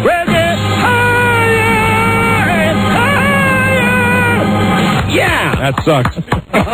Why I go back and not forward. Yeah. Thank you very much. Bennett Love! I have no ability to do a Sammy Hagar impression. I just found that out. I didn't know before I started. Who knew? For $500. Jesus. What is the song? How about Hot Blooded by Foreigner? No. Decent guess, though. Thank you, my friend. Okay. Thank you for listening. Thank you. And don't forget that every guest is a clue for you. Clue for you. See, that one you got in. That one you got down. Or just different. That is just like open crows. It's news time now. Here we go. Here we In a go. world where owning a radio was strictly forbidden, Fair boats. one man found a way to bring good news to his people. Buzz. He made it up. Buzz, your lead. Oh, okay, what's today's lead story? Today, should escaped cons get free TV time? All right, everybody. Please, give another great chance to hear those tapes. Yeah. Stay tuned. Stay tuned for news and comments. News and comments. Coming up on the Don and Mike Show. Don and Mike Show. That was very... Give it a boo, professional. This is the Don and Mike Show. What's the word from Planet Crackpot? When you're renting a car,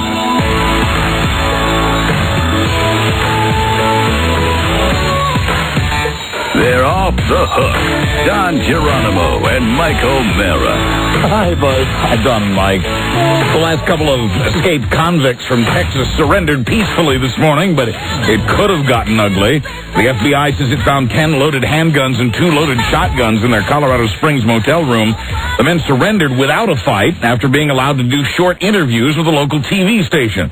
Mainly, they said they escaped to protest the Texas penal system, which one described as corrupt as we are. And I maintain these guys sound like callers on our show. Hello, Don and Mike Show. I received 99 years. The same day I went to trial, Yeah, hold on. Turn your radio down, please. there was a man cut another man's nuts off. Wait, you say a man cut another man's nuts off? He's not listening. During an aggravated robbery of a convenience store, and he got 40 years.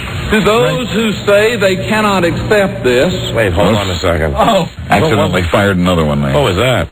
And finally, what were you saying? I don't see how the system is actually working. Thank you, sir. Well, there he is. What was the other Thank you, caller. That's the tape for the second story. Okay, the commercial tripped the real tape that Buzz had for his next story. Okay. We'll have that soon. Okay. All sorts of machines in here thinking on their own today. Too many. Like RoboCop. Too many.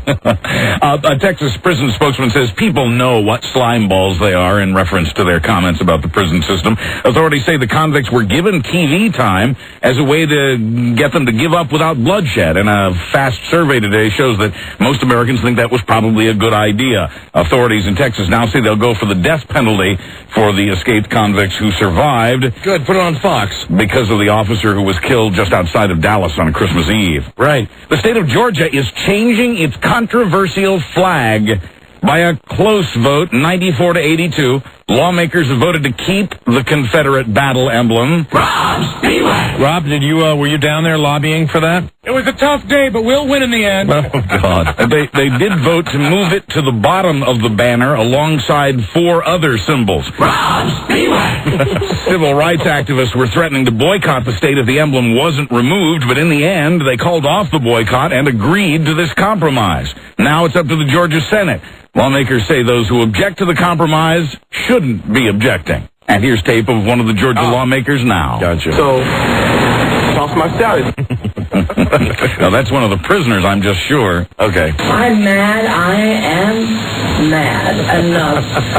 And yet still very self-conscious that I'm going to write a book. And I'm going to talk. I wanted to believe. And I tried my damnedest. Georgia lawmaker. Yes. To believe in the rainbow that I tried to get over, and I couldn't. So what? State Representative Judy Garland, a Democrat. Really? Okay. Yeah. This is an actual Georgia lawmaker. Gotcha. Moo moo, coo coo. How you doing? To those who say they cannot accept this because the Confederate flag is still in the banner, you're wrong. The Confederacy is a part of Georgia's history.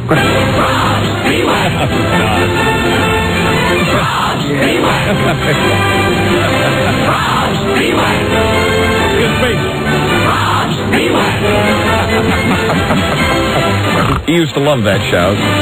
It's official. Love him or hate him, Dennis Miller will be back on Monday Night Football this fall. Good. We love him, don't we? Absolutely. He and Dan Fouts and Al Michaels have all been re-upped by producer Don Ohlmeyer, who made the announcement yesterday. A TV Guide survey puts Miller as the most liked sportscaster on TV. What a great guy he is. And the most hated sportscaster on TV. Well, you know what? That's the same thing like the douchebag from the Washington Post. Remember when he did his best and worst column? Absolutely. And he put us in the best, but he also put us in the worst. That's good, though. It's good when you're in the best and the worst. Fantastic. He says the same thing about Howard Cosell. Right, and that's what Ohlmeyer is saying, that it's good that they're at least talking about him. He says the worst thing in the world is if you ask somebody, is he a good sportscaster, and they go, he's okay. He doesn't want that. Now, as for himself, Ohlmeyer has not signed on for another year with the show. He says he hates all the traveling. He says he'll make his decision in the next couple of weeks. This is the end of the Don and Mike Show. Find out what happens next tomorrow. Westwood One Entertainment.